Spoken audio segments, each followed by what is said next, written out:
Chapter 1. Suspect Guo Jianjun, male, Han nationality, 33 years old, born on November 11, 1975. Suspected of organizing and leading criminal syndicate, intentional homicide, intentional wounding, intentional arson, intentional robbery, intentional trading and illegal possession of firearms, intentional explosion, rape, smuggling, indecent assault, coercion and organizing prostitution, illegal gambling, extortion, bribery, illegal detention, disrupting financial order.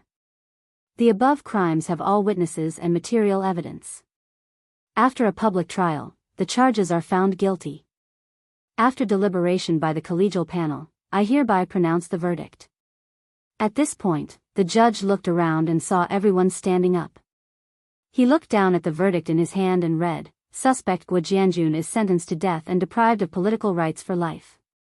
This verdict is final and cannot be appealed. It will be carried out immediately." Guangdong High People's Court, April 4, 2008. Dismissed. In the solemn courtroom, the crowd immediately applauded and cheered. Someone shouted, "Get rid of evil for the people." The judges on the main bench left one by one. The defendant on the dock was wearing a prisoner's uniform and had a shaved head. 2 armed policemen pushed him out by the arm. His hands and feet were wearing heavy handcuffs and shackles, dragging on the ground. His footsteps were slow and heavy. Although he had been sentenced to death and would be carried out immediately. But he did not have the lifelessness of a prisoner before death. Instead, the corners of his mouth were raised, and there was always a faint smile. When he walked to the door, the bright sunlight shone on his bald head. Guo Jianjun stopped and took a deep breath. His heart warmed, and he suddenly felt a sense of rebirth. The cold handcuffs in his hands also seemed to have a trace of warmth. His gaze fell on the crowd of commoners. This is Guo Jianjun? He doesn't look like a bad guy. Why didn't he learn good things at such a young age? A white-haired old woman stared at Guo Jianjun, probably because she was old and couldn't see clearly. She wanted to see what this notorious villain, who was famous throughout the province for doing all kinds of evil, looked like. The rest of the crowd was also moving. The cameras in the reporters' hands were flashing non-stop. Unfortunately, the surrounding armed police would not let them get close. Guo Jianjun bowed deeply in the direction of the old woman. The white-haired old woman shouted, "Child, remember to be a good person in your next life." Guo Jianjun smiled, and the armed police behind him pushed him. He staggered down the steps. The door at the back of the prison van, which had been waiting for a long time, was already open. A few armed policemen shoved him into the car and followed. The car door closed and the siren blared. Under the watchful eyes of the people, the convoy of several cars roared out of the gate of the court. The convoy headed towards the suburbs. A middle-aged armed police officer with 2 bars and 1 star on his uniform was sizing up Guo Jianjun. In modern terms, he should be a handsome young man. If it weren't for his attire, no one would be able to tell that he was a prisoner on death row who had committed all sorts of crimes. What was the reason that made such a person come to this step? Looking at the passing scenery outside the window, Guo Jianjun seemed to feel the gaze of the person opposite him. He turned around and said to the officer with a smile, "Big brother. Can I have a cigarette?"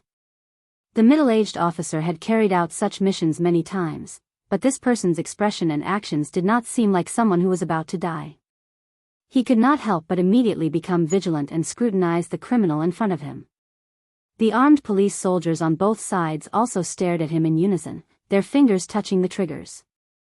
Guo Jianjun shook his head with a bitter smile and said, "This isn't a Hong Kong or Taiwan police drama. Are you afraid that I'll escape? Or are you afraid that someone will come to break the prisoner van? I'm already like this, is that even possible? This is the world of the Communist Party. Not many people in China dare to do such a thing." But no matter what he said, the armed police did not say a word and closely watched his every move. "Hey! It's just a cigarette. Why are you so nervous?" Guo Jianjun glanced at the epaulets and collars of the few people, then looked out the window and sighed, "I was also a soldier in the past. I've carried guns, made meritorious deeds, received awards, bled and sweated. After saying that, he did not say another word and looked out the window in confusion, as if he had thought of something. The officer and the soldiers were a little surprised to hear his words. The officer's vigilant expression relaxed, and the soldier's finger unconsciously moved away from the trigger. The officer looked up and down Guo Jianjun's body, paused, and finally asked, "You were also a soldier? Armed police or People's Liberation Army?" "The one at the back." Guo Jianjun turned around and smiled. The officer hesitated for a moment, then took out a pack of cigarettes from his pocket, lit one up, and carefully handed it to Guo Jianjun. The latter thanked him, put the cigarette in his mouth, and took a deep breath before exhaling. Facing the former's questioning gaze, Guo Jianjun slowly said, "I was a soldier in 1993, an infantryman. I stayed at the border for 3 years. After I retired, I returned to my hometown in the countryside. There was only my old mother and father, no siblings. But when I came back, I found out that my father passed away in the 2nd year of my service due to illness and lack of money. Because he hoped that I would have a bright future in the army, he did not want me to have a mental burden. Before he died, he told my mother not to tell me. When I returned home, my father was gone, and my mother was bedridden. Although I was grieving, the living still had to live, and my mother's illness still had to be treated. But the allowance I had for my retirement and usual savings was less than 3,000 yuan. After taking my mother to the city for various checkups, I bought some medicine, and the money was almost enough. With the help of my comrades and fellow villagers, I pooled some money to let my mother stay in the hospital. But the cost of hospitalization was too high for us villagers, and we couldn't afford it at all. I could only entrust my mother to my comrades in the city, and I went to the south to work, hoping to earn some money for my mother's medical treatment. At this point, the cigarette in his hand, which he had smoked twice, burned his hand, and fell into the car. A foot wearing leather shoes reached over and stamped out the cigarette butt. The officer took out another cigarette, lit it, and handed it to Guo Jianjun, saying, "Continue." "Thanks." Guo Jianjun waved his handcuffed hands, put his mouth on the cigarette, and took a deep puff. He continued, "After arriving in this city, my fellow villager helped me find a small job at a construction site. Every day, I would carry bricks and carry cement from upstairs to downstairs. 800 yuan a month, including food and shelter, and my salary would be paid every 6 months. Although it was hard and tiring, it was really nothing for someone like me who came from an infantryman background. You have to know that 800 yuan a month was half a year's income for a family in the countryside." Half a year later, the house at the construction site was built. But when it was time to pay the salary, the boss disappeared. A group of workers came here to work. In this unfamiliar place, where could they go to get their wages back? They went to the local government and said that there was no way. After going a few more times, they were not even allowed to enter the government's gate. In the end, they could only leave it unsettled. My mother's illness was still waiting for money, and I had no skills, so I had to find another construction site and continue to work as a coolie. In the end, I ran into a situation where I didn't get paid after doing the work. Why don't you complain?" The officer frowned. A few armed police soldiers were also attracted by the story of this death row prisoner. They all stared at him curiously. They didn't expect the famous Guo Jianjun to have done such work. Complain? Guo Jianjun took a puff of his cigarette and sneered, "Brother, you've been in the army for too long. It wasn't now, so it's useless to complain to anyone. Now there's no other way. Even the country's prime minister came to ask for wages for the migrant workers, so there's the saying of complaining. In the past. I'll let you try it." The middle-aged officer looked a little embarrassed. He took the cigarette butt from the prisoner's hand, threw it down, and stepped on it. He lit another cigarette and asked curtly, "What happened next?" Then? My mother's illness worsened, and she urgently needed money for surgery. My comrade even sold his house in order to pay for my mother's treatment. Houses were cheap at that time. They sold it for tens of thousands of dollars. If it were sold now, the price would be 10 times higher. In the end, the money from selling the house was almost spent. I was also anxious. Just then, I met the boss who owed me money. In the end, I didn't get paid, and I was beaten up by a group of people. Dragging a body full of injuries, I also got angry. I contacted a few of my former comrades in arms and told them about the matter. I wanted to take revenge. Ha! They were indeed brothers who had gone through fire and water with me on the border. In the end, they all came. After discussing it, we kidnapped the boss and blackmailed him for $1 million. We also threatened the boss, saying that if he dared to report it, we would kill his whole family. The boss was also timid, so he really didn't report it, Guo Jianjun said with a smile. How could a soldier do such a knowingly illegal thing? The officer shook his head and said. Unfortunately, it was too late when I got the money. My mother didn't get the money and left. Guo Jianjun's voice became low. Suddenly, he looked at the officer and said agitatedly, so what if I'm a soldier? If this was the anti-Japanese war era, I wouldn't hesitate to shed my blood for the country. Everyone says to protect the country, but I can't even protect my own parents, so what's the point of me insisting on this soldier's belief? Now, go and take a look. What kind of people are enjoying themselves in those places of luxury? Are they ordinary soldiers who protect the country, or are they ordinary people? Is this the reason why you betrayed the country and harmed the interests of the country? Have you forgotten the sentence in your military oath? The interests of the country and the people are above everything else? The officer also became agitated. The armed police soldiers in the carriage looked at the two of them in shock. This was the first time they encountered such a thing during a mission. Harmed the interests of the country, maybe. But you said that I betrayed the country, and that's too serious. Please take back your words. I, Guo Jianjun, have dared to do anything these years, but I don't dare to betray the country.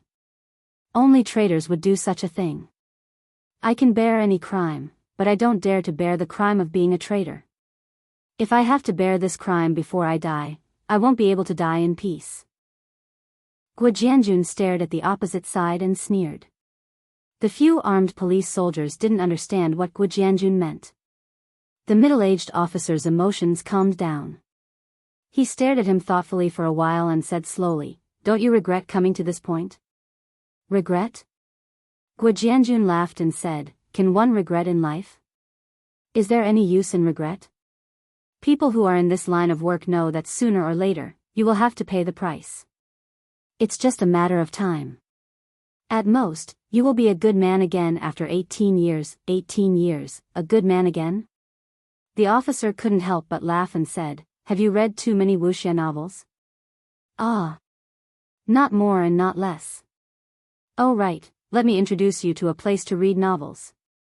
Go to Qidian website when you have time. There are quite a lot of novels there," Guo Jianjun said. The middle-aged officer nodded and said with a smile, "Thank you. I'll take a look in the future." The prison van jolted. It was obvious that they had reached the outskirts and were not far from their destination.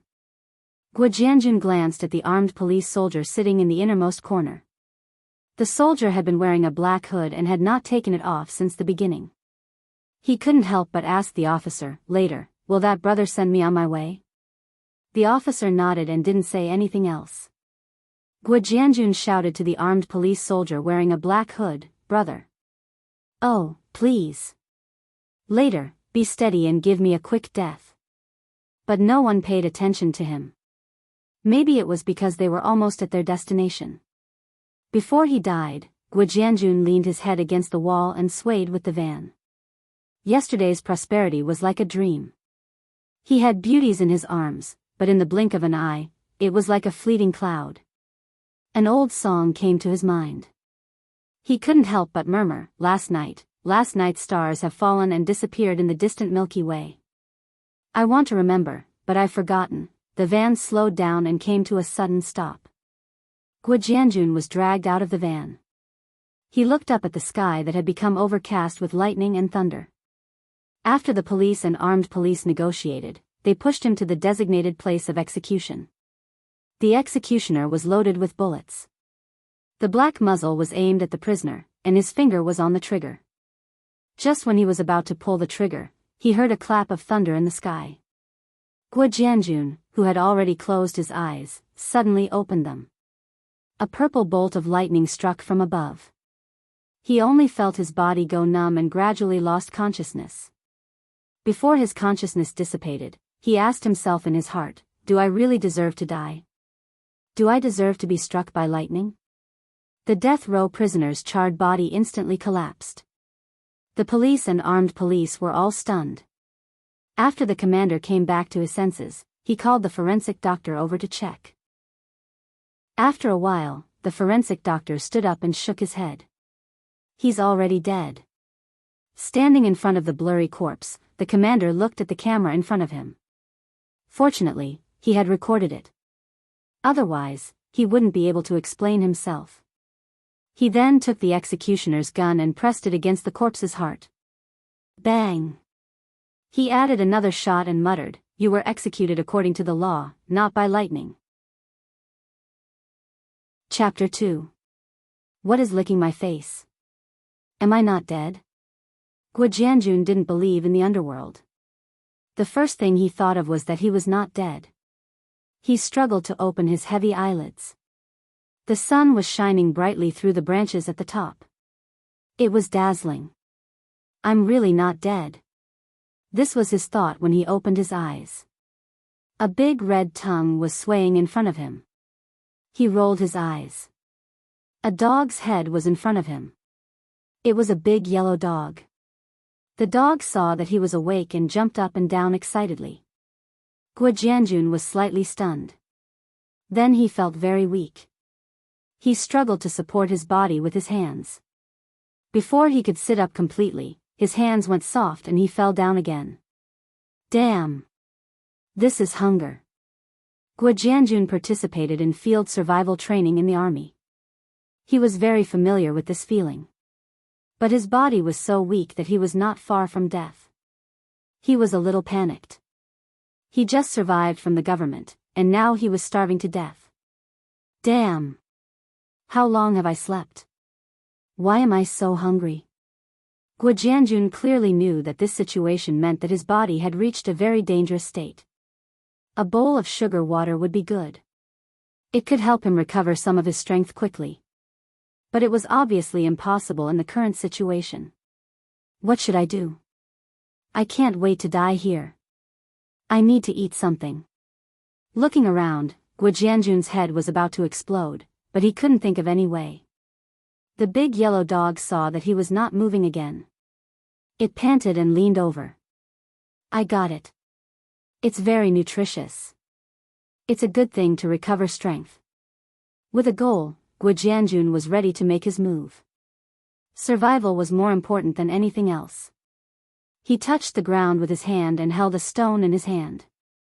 The dog seemed to be very familiar with him, but Guo Jianjun didn't know it. In his mind, he thought, if you want to beat a dog, you have to hit its nose. He had experience with this. He slowly put his hand around the dog's neck. The big yellow dog was not vigilant at all. It seemed to be quite happy and wagged its tail happily. Ow! Ow! Suddenly the big yellow dog screamed. Guo Jianjun gathered all his strength on the stone in his hand. It exploded on the dog's nose under his arm. He used up all his strength and fell down. The big yellow dog struggled for a long time after it broke free. It slowly lay on the ground and stopped breathing. It stared at the person in front of it as if it couldn't believe it. Guo Jianjun rested for a while, then crawled over with all his might. He wrapped his arms around the dog's neck and bit it. No matter how uncomfortable the dog fur was in his mouth, he didn't care. After biting the dog's neck with all his might, he sucked the fishy and salty liquid into his mouth and gulped it down. Guo Jianjun burped and sighed a breath of relief. He turned his body and used the big yellow dog's carcass as a pillow. Not long after the dog's blood reached his stomach, a wave of heat began to spread to his limbs and bones. He knew it was working. Guo Jianjun lay down and thought about what was going on. He quietly waited for his strength to recover. The scene of the execution was right in front of his eyes. It was as if he had been struck by lightning. However, he was lucky enough to not have been struck to death. But why was he here? There was no reason for the executioners to let him go just like that. The day before he was sentenced, a member of a government agency told him clearly that he was going to die this time, or else he wouldn't be able to explain himself to the international public. After thinking about it, there was a suspicious possibility. He didn't know which Dao brother had robbed the execution ground, but he had the guts and spirit. Damn it, save me till the end. What the hell are you doing by leaving me here? I almost starved to death. However, he owed them a big favor. It didn't matter. It was a good thing that he survived. He still had a few $100 million in the Swiss bank. He would repay this favor in the future. Sigh. It was not good to stay here for long. He needed to find a safe place to hide first. He clenched his fists. Although he had not recovered his strength, he should have the strength to walk. He stood up shakily. Guo Jianjun thought to himself, where is this? He looked around and was stunned. In front of the forest, not far nor near, stood an ancient city wall. He could vaguely see people going in and out of the city gate. The strange thing was, there were people on horses. He couldn't help but mumble, are they shooting a movie? Did they come to Hengdian Film City? I wonder which Dao brother did it. He actually had the ability to bring me so far away. I wonder if it's safe here. With a series of doubts, the weak Guo Jianjun slowly walked out of the forest. He didn't go far and was resting against a tree when he heard a rustling sound behind him. He looked back and saw an old woodsman walking out of the forest with firewood. Guo Jianjun laughed involuntarily. He thought to himself that this disguise was quite realistic. They were indeed shooting a movie. The old woodsman didn't pay attention to the person in front of him. He carried the firewood and walked past Guo Jianjun. When he walked past Guo Jianjun, he suddenly stopped. The courage on his shoulders slid to the ground as he turned to look at Guo Jianjun in surprise. Oh no. This old man seems to know me. Could there be a national arrest warrant? Guo Jianjun was shocked. He thought to himself, I have to silence him. Otherwise, it will be difficult for me to escape with my current strength. The old woodsman shouted at Guo Jianjun in surprise, young master Yu. Why are you here? Where have you been all this time? Old Master Yu has sent people to look for you. He. Pretending to recognize the wrong person. This old man really has bad intentions. He actually dares to play this game with me. He thinks I'm a rookie. Then don't blame me for being rude. Guo Jianjun sneered as he looked at the woodsman walking over. He slowly clenched his fists. The old woodsman said passionately, young Master Yu. Come back with me. Old Master Yu is dying of anxiety. This old man's acting is quite good. As expected of an actor. He even dares to call me young Master Yu. Seeing him approach, Guo Jianjun's killing intent rose. Suddenly, his mind boomed. The words, young Master Yu, circled in his mind as he fainted. While he was unconscious, the events of young Master Yu kept replaying in his mind like a movie. When Guo Jianjun opened his eyes again, he was lying on a soft bed. In front of him, there was a girl with a servant's braid looking at him. This girl was very familiar, so familiar that Guo Jianjun could call out her name immediately. When the lady saw Guo Jianjun awake, she shouted in surprise, Master. Madam. Young Master is awake. She shouted as she ran out. F***K. This voice was very familiar. Guo Jianjun was on the verge of tears. He was not an idiot. Combining the causes and effects, as well as the additional memories in his mind, he recalled a very ridiculous matter. He had read about this matter countless times in online novels. Guo Jianjun was really dead. He had transmigrated. If he was not mistaken, his name was now Yu Qianqiu. This should be the residence of the richest merchant in Swallow City, Yu Changui. Before the person arrived, a lady's voice came from outside the door. A series of hurried footsteps could be heard. "This is my mother's voice." Guo Jianjun knew who it was the moment he heard the voice. The image of a benevolent woman appeared in his mind, matching perfectly with the lady who had walked to the bed. A plump middle-aged man beside the woman was looking at him with concern. "This is my old man." The last bit of doubt in Guo Jianjun's mind disappeared. He was completely speechless. His gaze swept past the crowd surrounding the bed in a daze. It landed on a young man. If Guo Jianjun was not mistaken, this person was his cousin. Recalling the scene in his mind, Guo Jianjun's eyes narrowed, and a cold glint flashed across them. Chapter 3. His cousin's name was Shui Gaibao, the only son of Yu Qianshou's brother's mother. The Shui family was a wealthy family, and Yu Changgui got rich by marrying the daughter of the Shui family. A few years ago, because the Shui family offended the government, they were destroyed. Their only son, Shui Gaibao, sought refuge with his aunt, Shui Ernyang, who was Yu Qianshou's mother. Regarding the arrival of this nephew, firstly, it was a close relative, and secondly, it was a form of gratitude to the family. Thus, he treated Shui Gaibao as his own son. Half a month ago, Shui Gaibao invited his cousin, Yu Qianshou, for an outing, but they ran into kidnappers. The former escaped, and the latter was tied up. After Yu Qianshou was caught by the kidnappers and brought to the village, he found out from a small leader that the kidnappers and his cousin had conspired to kidnap him. Yu Qianshou, who was locked up in the village's horse pen, didn't believe it at first. It wasn't until he accidentally saw his cousin coming to the village that he believed it. He was lucky. On the day his cousin came to the village, a big yellow dog he raised followed his scent and found him. After biting off the rope that tied him up, the man and the dog ran away in the wild. Luckily, the big yellow dog knew the way, and after running for 3 days, they finally arrived at the outskirts of Swallow City. When they were almost home, the hungry young master Yu couldn't take it anymore and fainted on the ground. After Guo Jianjun died, for some unknown reason, he possessed the body of the fainted Yu Qianshou. When he woke up, he didn't recognize that dog. In the end, he killed it to save his life. It could be said that the big yellow dog saved his master's life twice. It was just that he was a little unwilling to die. Before he fainted, the young master couldn't understand why his cousin wanted to harm him. He couldn't understand, but it didn't mean that Guo Jianjun couldn't. The Yu family was the only son, and now that his only son was dead, the family's wealth naturally belonged to his nephew. Shui Baogai's face turned gloomy, but he hid it well and smiled kindly at Guo Jianjun. "Oh, wrong.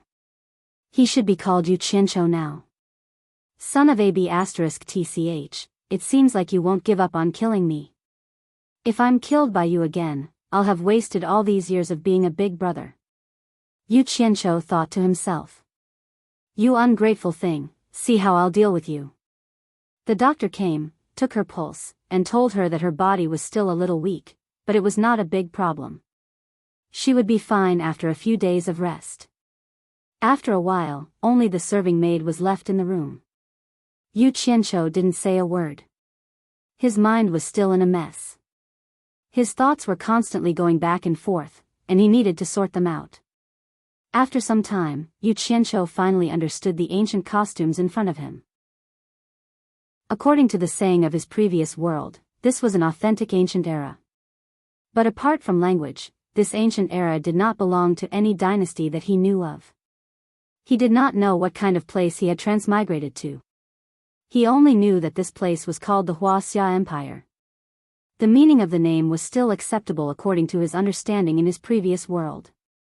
In short, the customs here were no different from the ancient times of China in his previous world. Yu Qianshou was amused. He had read many online transmigration novels in his previous world, and the protagonists were all doing well. Should he try to usurp the throne? If he really couldn't do it, ruling over the world was not a bad choice. But after thinking about it, he gave up. Politics was too scary and tiring. In his previous life, he was lucky enough to come into contact with it, but he didn't play it well. See, he died here. From Yu Qianzhou's memories, he was shocked to find out that there really were deities in this world. Moreover, it was something that everyone knew about, and the person involved had even seen it before. There was a scene like this. One day, he went out to play and came to a green mountain and clear water. He found a peerless beauty with a sword on her back washing her hair beside a mountain spring. When the beautiful lady saw Yu Qianzhou, she snorted coldly. She stood up gracefully. Her clothes were as white as snow. She unsheathed her sword and stepped on it, turning into a ray of light. That beautiful face lingered in Yu Qianzhou's mind for a long time. Now, lying on the bed, Yu Qianzhou kept replaying that scene. He had to admit that the girl was too hot. He had seen many beauties in his previous life, and there were many with golden hair. But none of them could compare to that fairy sister. It was something that could only be seen but could not be reached. It wasn't the behavior of a man to be unable to get close to such a beauty. Yu Qianzhou's heart felt like it was being cut by a knife. He cried out in sorrow, "Damn!" The maid in the room, Qing Chao, heard her young master's cry and hurried over to ask, "Young master, are you thirsty? I'll pour you some water." Yu Qianzhou rolled his eyes. This maid's comprehension was too poor. She could hear that he was thirsty. Then, he understood that this term didn't exist in this era. There was no other way. Qing Chao brought over a cup of water. Her small arms wrapped around Yu Qianzhou, and he drank a mouthful. As he breathed, he caught a whiff of the faint fragrance of a virgin. Glancing at the green grass, he thought to himself, "There's something good about this place. Things that were almost extinct in my previous life are abundant here, truly abundant." He suddenly thought of another problem. He didn't know if that beautiful lady already had an owner. With such a beauty, there were probably many people who coveted her. It's over, it's over. The difference in status was too great. There was no hope for him. Sooner or later, she would fall into someone else's hands. How could he let this happen? Zhao Wuchou, who was lying on the bed with a dead look, was extremely anxious. He sat up abruptly. The maid, Qing Chao, was shocked. She hurried over to support him and asked, "Young master, what do you want to do?" She didn't know that her young master had already made up his mind to cultivate for the rest of his life. Sigh. Yu Qianzhou let out a long sigh and lay down. His heart was cold. Where can I go to cultivate as an immortal? I have no clue at all. When I really become an immortal, the good cabbages will be taken by pigs. Do you expect people to wait for you to compete for the cabbages placed in a pig's nest? Let's see who can take it first. Just as he was in despair, Shui Gaibao came in with a small bowl. Qing Chao hurriedly took it. When Yu Qianzhou saw it was this guy, he instantly became alert. Shui Gaibao sat on the side of the bed and grabbed his hand. He shook his head and smiled bitterly. "Cousin, it's all my fault. If I didn't invite you out to play that day, you wouldn't have met with the kidnappers and suffered. Luckily you came back safely. If not, I would feel guilty for the rest of my life. I wouldn't have the face to see uncle and aunt. Damn it, bastard. You're crying like a cat crying like a mouse. You're playing this game with me. Do you really think I'm that idiot?" Yu Qianzhou. After cursing in his heart, Yu Qianzhou squeezed out a smile. "You can't blame me. Cousin, don't take it to heart. Let bygones be bygones. Just take it as my bad luck." Although he said this, he thought in his heart, "You're unlucky to meet me. When I recover, I'll kill you immediately. Keeping you by my side is more like I'm tired of living. If cousin can think like this, I won't say anything." As he said this, he wiped away the 2 drops of tears at the corner of his eyes. He took the small bowl in Qing Chao's hand and said, "This is chicken soup that I personally cooked. Take it as an apology to calm cousin's shock. Come, Qing Chao, help cousin up. I'll feed him personally." Just as Qing Chao agreed, Yu Qianzhou hurriedly stopped her. He said with a serious expression, "Cousin, I already said that let bygones be bygones. What do you mean by this? A gentleman stays away from the kitchen. You want cousin to personally cook for me. Do you want me to feel uneasy for the rest of my life? How can I drink this chicken soup? This is... Just as Shui Gaibao was about to explain, Yu Qianzhou hurriedly said, Cousin, don't say any more. I will never drink this chicken soup. Qing Chao, send cousin out. After saying this, he turned his back to the two and pretended to be angry. Shui Gaibao was stunned. He didn't expect that his cousin, who was always obedient to him, would be so tough today. He felt nervous. Could it be that what he did had been discovered? After thinking about it, he felt that it was impossible. He did it flawlessly. It should be impossible for him to be discovered. His expression softened a little. He said embarrassedly, since that's the case, cousin will go out first. Cousin, rest well. After he went out, Yu Qianzhou turned around and looked at the small bowl on the table. He thought to himself, if I dare to eat the food you sent, wouldn't that be seeking death? Who knows if you poison it? No, I have to get rid of him as soon as possible. It's not easy to live in fear. Chapter 4. Yu Qianzhou felt that his body should be able to recover after a day's rest. Who knew that this body was so much worse than it was in his previous life? Although he was still a young man, his physique was rather poor, and it took him almost 3 days to recover. But that wasn't the most depressing thing. The most depressing thing was that he thought of something that made his heart ache. He had transmigrated here, and the hundreds of millions in his Swiss bank account in his previous life had gone down the drain. According to his calculations, his wealth in his previous life was more than 10 times that of the Yu family. The more he thought about it, the more his heart ached, and he couldn't eat or drink for a few days. In the end, he had no choice. Even if he hadn't transmigrated here, he would still have been executed.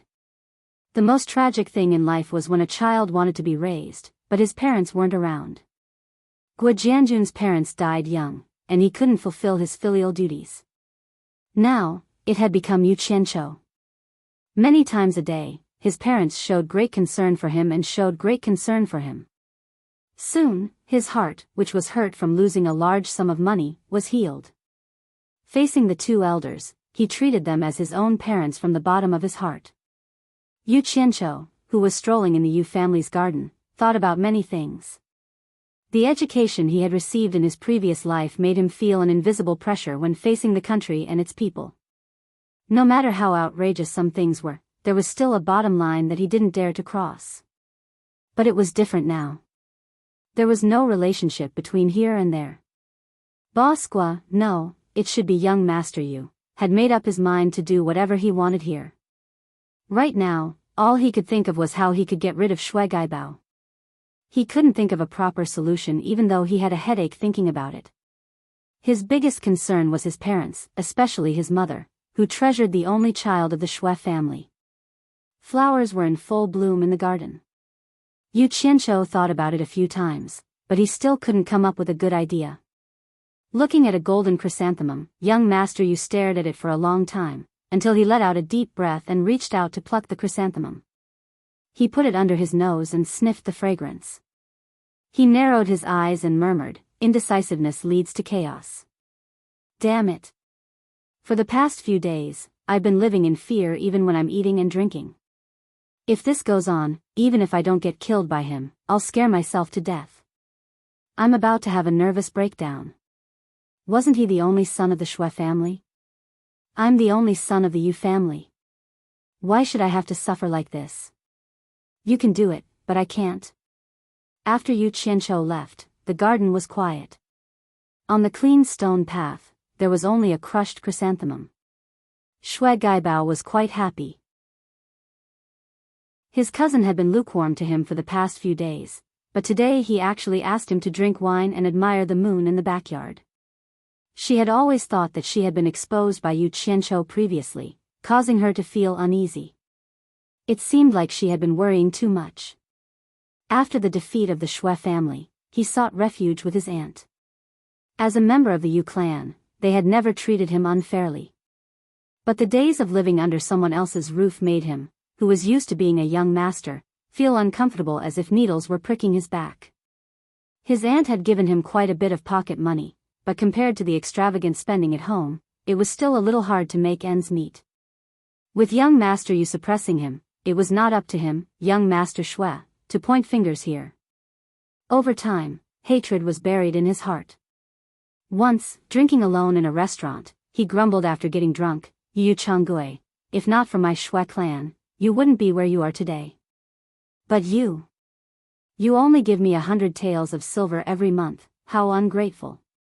His words fell into the ears of a person at the next table. This person was a bandit leader of the Octagon village.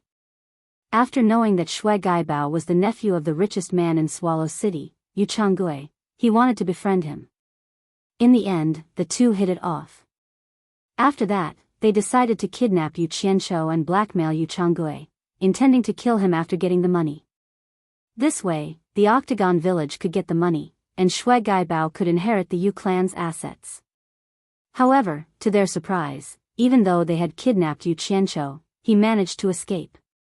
After that, they saw Yu Qianshou being sent home.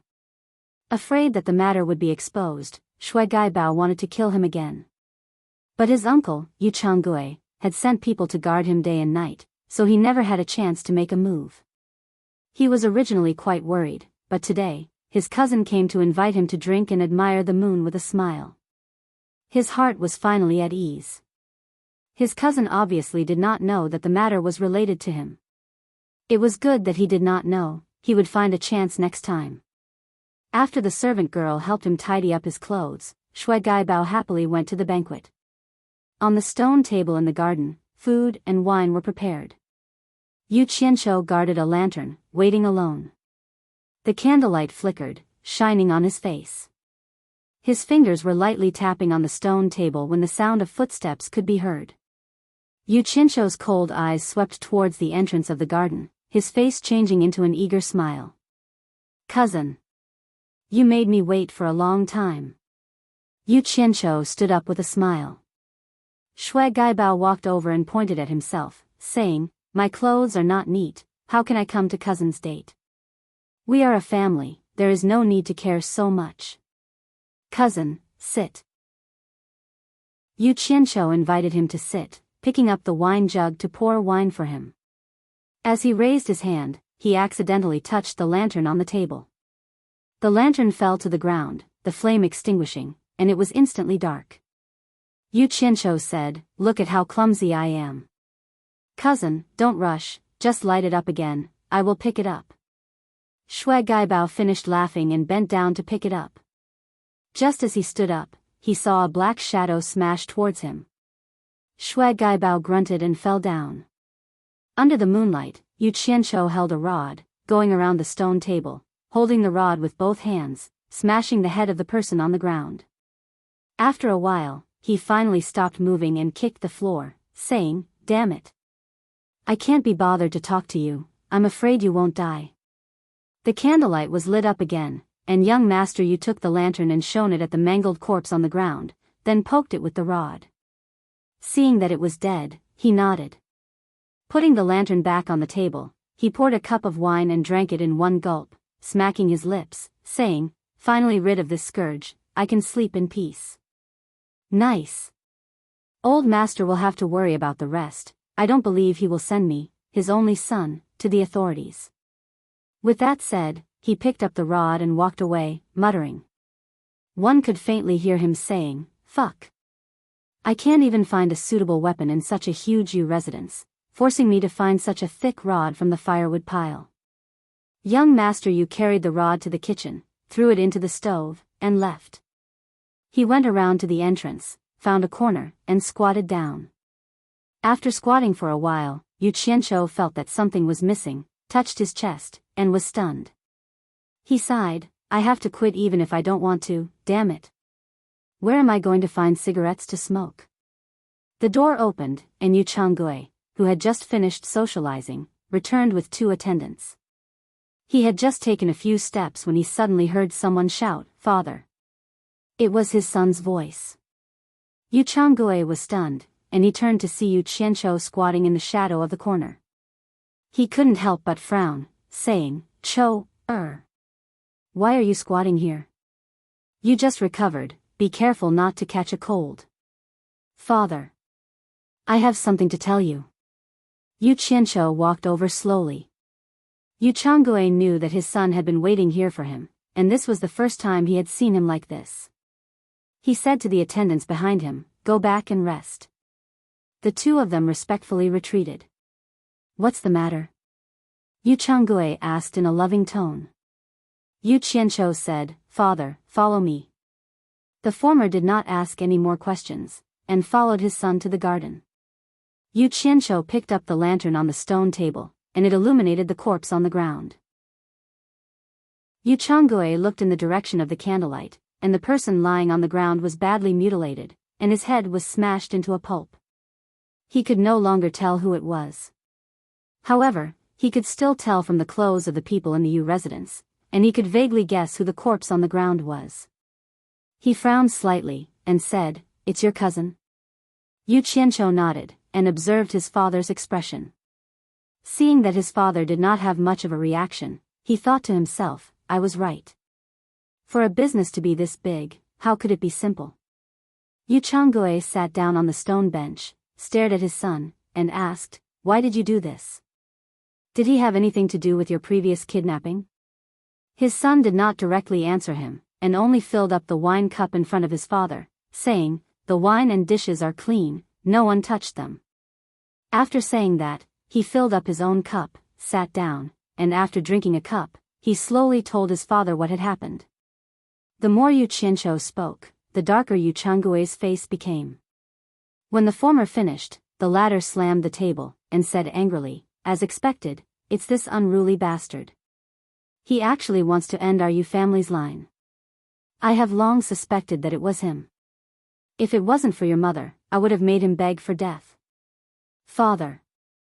I killed him with my own hands, I'm afraid that if my mother finds out. Before Yu Qianqiu could finish, Yu Changui waved his hand, and said, You don't know anything, go back and rest. I'll handle this.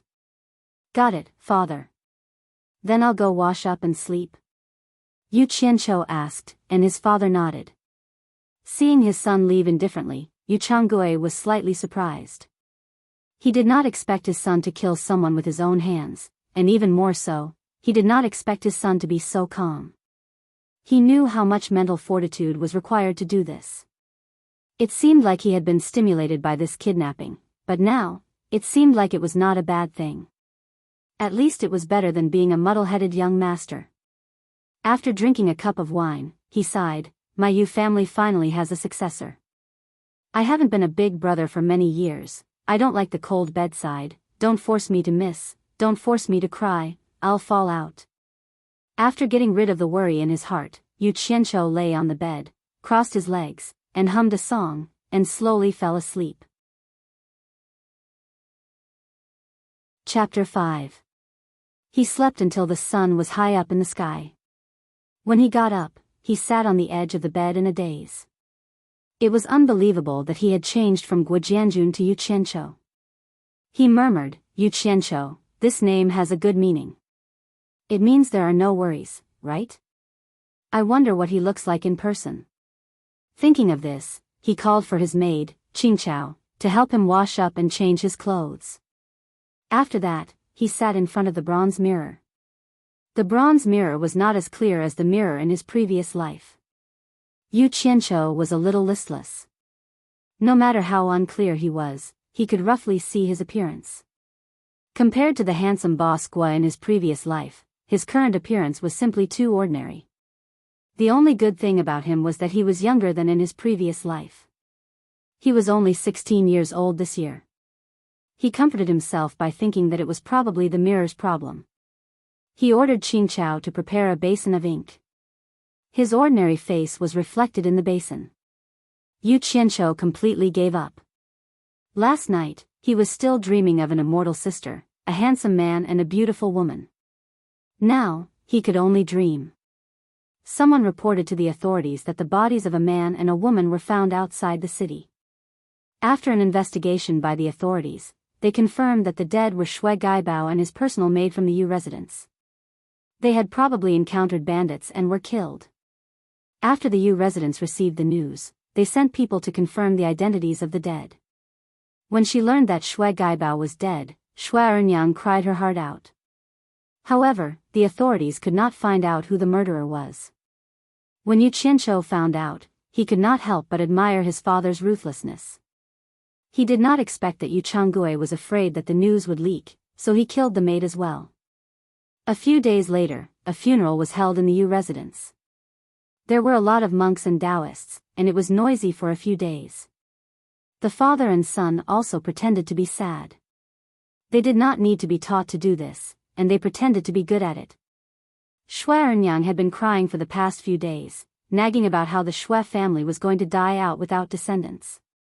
Later on, she didn't know who came up with the idea, but she pulled Yu Qianzhou and begged him to have a few more sons so that one of them could inherit the Shui family's bloodline. This made Yu Changgui's face turn green, and his teeth hurt. Yu Qianzhou stammered as he dealt with it. Several days later, after Shui Gaibao's burial, Shui Ernyang's grief subsided. She sent someone to summon her son. When Yu Qianzhou heard his mother call him, his scalp went numb. These few days, he had been scared by his mother's crying. He even regretted killing Shui Gaibao back then. His father was smart and found an excuse to hide outside. Seeing that his mother had stopped crying, Yu Qianzhou heaved a sigh of relief and sat down obediently. Mistress Shui held a sparkling and translucent jade pendant in her hand and stared at it in a daze. Not long after, her eyes turned red again, and tears welled up in them. "Mother, why did you call me here?" Afraid that she would cry again, Yu Qianzhou quickly changed the topic. "Mother, why did you call me here?" Afraid that she would cry again, Yu Qianzhou quickly changed the topic. Shui Ernyang nodded, and told him the reason why she called her son over. It turned out that the Shui family was established in the generation of Shui Ernyang's great-grandfather. It was said that the ancestor of the Shui family once saved an immortal, and that immortal helped the Shui family to build a business and left a jade pendant. Before he left, he told the Shui family that he could help the Shui family again in the future, and if they had any requests, they could break the jade pendant and he would come. At that time, the ancestor of the Shui family was still young, unmarried, and honest. He never intended to ask for help from an immortal again, so he passed down the jade pendant as a family heirloom. When it came to the generation of Shui Ernyang's father, he didn't dare to tell his eldest son about the jade pendant. Before he died, he gave the jade pendant to his daughter, and told her that if there was a good man among her brother's children, the jade pendant could be passed on to him. If there wasn't, he would rather let the jade pendant become an ordinary item than disturb the immortal. Now that the only descendant of the Shui family had died, there was no way to pass the jade pendant on. What Shui Ernyang meant was that she wanted to use the jade pendant to make a deal with her son.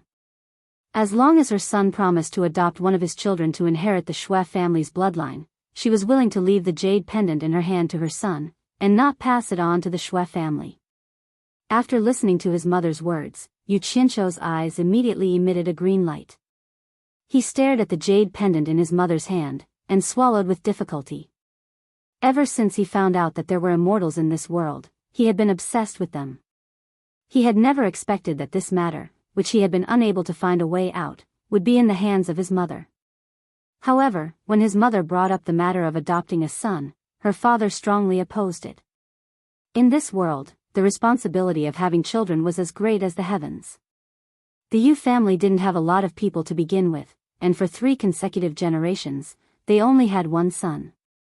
When Yu Qianzhou went missing, Yu Changgui was so anxious that his mouth grew a circle of blisters. If his son really had a promising future and could have 1 or 2 more children, he would be overjoyed. How could he bear to let someone else adopt a son? At that time, he had flatly rejected the idea. "Can I make the decision on this matter?" Thinking of this, Yu Qianzhou embarrassedly said, "Mother, why don't you ask father?" "I'm afraid I can't make the decision on this matter." "This child, you can talk things through with your father." "What else do I need to say to you?" "I'm telling you all this because I want you to beg your father." Your father has always been obedient to you, so it's better for you to beg him. Shui Ernyang said angrily. Ha! She even used a roundabout way to save the country. Yu Qianqiu laughed in his heart and said, Mother, why don't you let father know about the jade pendant? Maybe father will agree. Shui Ernyang clenched her teeth and said, Why didn't I tell him? He didn't agree that day. That night, I told him about the jade pendant. That dead man is stubborn, he just won't agree. Hee hee. Yu Qianqiu scratched his head and laughed awkwardly. If father doesn't agree, then there's nothing I can do. Who knew that as soon as he finished speaking, Shui Ernyang's tears would immediately fall. F***ck. It's happening again. Yu Qianqiu's scalp went numb. He quickly begged for mercy, Mother, don't cry. I'll go and beg father, okay? Really? Shui Ernyang asked while wiping her tears. Yu Qianqiu didn't dare to say anything else. He nodded his head vigorously and agreed. 2 days later, in the backyard, the father and son sat in front of a stone table. Father, immortals. You won't agree to such a good thing? Isn't it just adopting a son? When the time comes, our son will have 7 or 8 children, and you can choose as you please. Yu Qianqiu said anxiously. Bastard. How can the Yu clan's descendant be adopted by someone else? If word of this gets out, where do you want me to put my old face? After I die, how will I face my ancestors? Yu Changgui was furious. This old fellow was so stubborn that his mouth was about to break from all the friction. Yu Qianqiu cursed in his heart. He made it clear, I want the jade pendant in mother's hands. Fool. Yu Changgui scolded. He stood up and pointed at his son, scolding, If you don't agree now, are you afraid that the jade pendant will run away? After we are husband and wife, everything in the Yu clan will be yours. Do you still need to use your own son to exchange for it? Fool. Yu Qianqiu was stunned. He finally knew what his father was planning. He thought to himself, ruthless. This old fellow wants to eat everything. He doesn't even want to take a single cent out. He's too black-hearted. After standing up, he said in a deep voice, Father, I want to cultivate. Yu Changgui was startled. He immediately shook his head and said, No. Although cultivating is good, I've never heard of an immortal being able to carry on the family line. My Yu clan only has one son. If you leave, who will carry on the family line for my Yu clan? So this was what the old fellow was worried about. It seemed that in the online novels he read in his previous life, immortals were able to have children. Yu Qianqiu's thoughts turned, and he had an idea. Thus, he made up a story about a chance encounter with an immortal. From their mouths, he found out that not only could immortals carry on the family line, but they also had the story of a cultivation clan that had been passed down for thousands of years. In short, Yu Changgui was dumbfounded. Finally, Yu Qianqiu asked, Father, don't you want my Yu clan to become an immortal cultivation clan that will exist forever? Yu Changgui didn't think that his son would lie to him. To be able to describe the matters of immortal cultivation so vividly, it couldn't be a lie. How could an ordinary person know about this? He couldn't help but ask in surprise, Is my son telling the truth? You really didn't lie to me? Yu Qianqiu knew that his father was moved. He added fuel to the fire and made a promise. Yu Changgui immediately agreed. The two of them immediately went to find Shui Ernyang. I'm rich. I'm rich. Holding the sparkling and translucent jade pendant in both hands, Yu Qianqiu was extremely excited. He finally got his hands on it. He wanted to smash the jade pendant on the spot. He couldn't wait to leave with the immortal. Damn it, that's an immortal. It doesn't matter if I lose a few hundred million in UBS. Even if it's a few hundred million, I won't even look at it. If it wasn't for Yu Changgui pulling him to take a bath and burn incense to pay respect to the immortal, he would have really done it. At first, when Shui Ernyang heard that her son was going to leave with the immortal, she didn't want to inherit the Shui clan's bloodline anymore. She refused to hand over the jade pendant no matter what. But how could she resist this father and son who had the same opinion? One old and one young, one coaxed and deceived. After a lot of effort, they finally got the jade pendant. In the back garden, an incense table was set up. After taking a bath, Yu Qianqiu knelt there, excited and nervous. He held the jade pendant and trembled non-stop. At the last moment, he was worried about personal gains and losses. One moment, he was thinking about whether the jade pendant was really useful. The next moment, he was thinking about whether the immortal would take him away when he came. All kinds of strange thoughts came to his mind. Knowing that her son was going to leave, Shui Ernyang leaned on her husband's arms and wiped away her tears. Yu Qianqiu, who was kneeling there, turned his head to look at the two of them and said, "My son is going to fall." In fact, he had said the same thing 3 times. Every time, he just said it but didn't do it. It could be seen that this guy was indeed a little nervous. When he said the same thing for the 7th time, Yu Changgui was angry. He walked over and grabbed the jade pendant in his hand. Pa! The jade pendant shattered on the ground. Suddenly, the whole back garden became strangely quiet. Shui Ernyang also stopped crying and looked around with her eyes wide open. Chapter 6. There was a gentle breeze in the garden, and the flowers swayed. The family of 3 waited anxiously for a long time. In the end, they realized that nothing unexpected had happened. The legendary immortal did not appear either. Both father and son looked at Shui Ernyang suspiciously. The latter blushed and said uneasily, "I'm not talking nonsense. These are really words that have been passed down from my ancestors for generations. You're Shui Dainyi's descendant?" The 3 of them were looking at the broken jade on the ground when a strange and old voice came from behind them. The 3 of them were shocked and turned to look. A white-robed old man with white hair and a ruddy complexion was smiling at the family of 3. He had a benevolent face and held a horsetail whisk in his hand. Ah! The 3 of them were stunned. Yu Qianqiu reacted the quickest.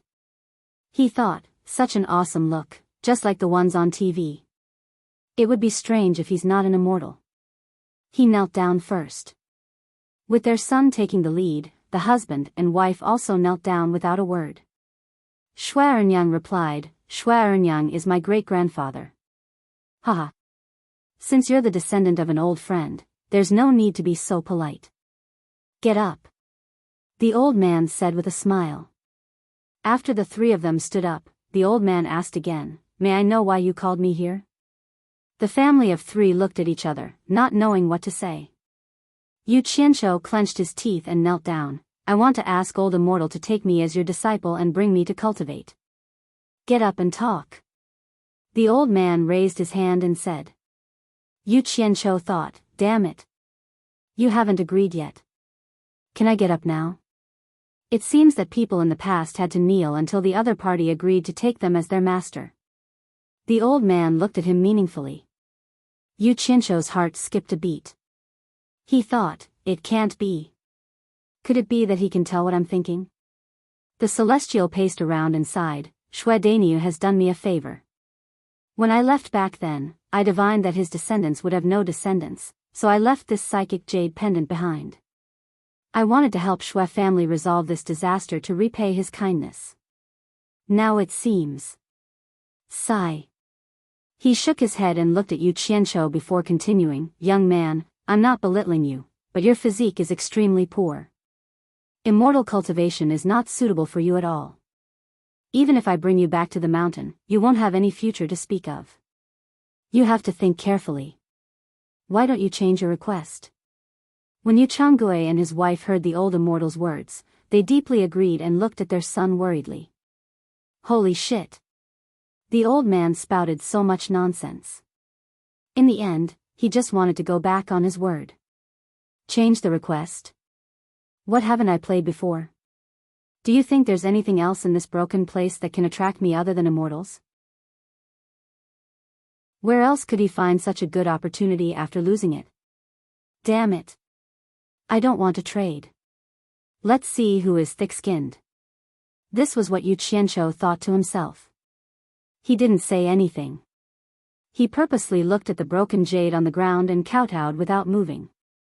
From Yu Qianzhou's actions, it was clear that he did not want to exchange. Seeing their son like this, the couple was really afraid that the old immortal would lose face, but they didn't know if they should say anything. The old immortal frowned and secretly thought that this kid really didn't know what was good for him. He said unhappily, "Since you are not willing to exchange, I will keep my promise. However, I can't accept you as my disciple because my identity doesn't allow it. However, I can choose another good teacher for you. Are you willing?" "Forget it. I can't force this old man into a corner. If I annoy him, he will just leave." Yu Qianzhou hurriedly kowtowed and said, "Yes, yes. Then let's go." The old immortal waved his big sleeves. Yu Qianzhou, who had just stood up to say goodbye to his parents, suddenly couldn't move at all. His vision turned black and he couldn't see anything. He could only hear the whooshing sound beside his ears. He couldn't help but curse the old immortal's 18 generations of ancestors in his heart. The couple in the garden saw the two people suddenly disappear in front of them. After a moment of shock, they also knew that their son had been taken away by the old immortal, on Quangsung on Qingguang Mountain. There are traces of immortals in the depths of the clouds. The human world is blessed with boundless happiness. I am willing to live in this mountain for the rest of my life. Qingguang Mountain was about 3,000 feet high. It covered an area of several thousand miles. The mountain was steep and the forest was dense at the foot of the mountain. Wild beasts roamed everywhere. It was a place that was rarely visited by humans. What the world didn't know was that there was another scenery at the top of the mountain. Ang Quangsung, who had extraordinary strength in the cultivation world, was at the top of the mountain. A ray of light streaked across and landed in front of Ang Quangsung's mountain gate. Yu Qianzhou's whole body relaxed. His eyes lit up. He could finally see after holding it in for a long time. After asking around, he had already reached the top of the mountain. Halfway up the mountain, there was a sea of clouds and fog. The whole mountain top was shrouded in a layer of hazy green light. Yu Qianzhou thought, "What a paradise on earth. It really is like the place where the immortals live. Follow me." The old immortal beside him lightly shouted. "Young master," Yu hurriedly followed.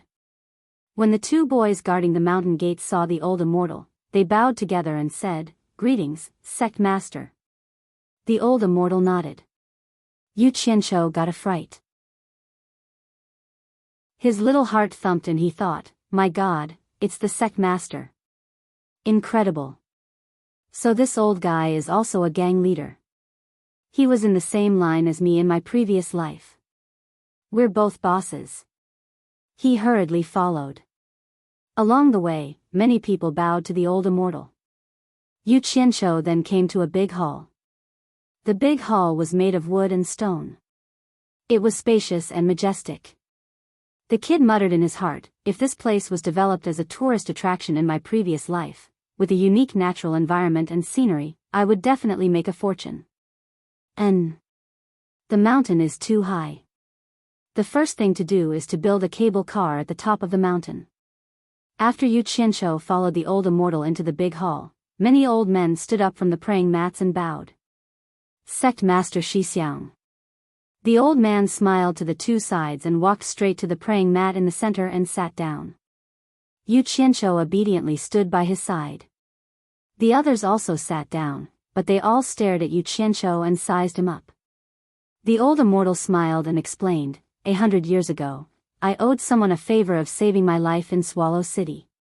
Today, his descendant begged me to join on Quangsung to cultivate.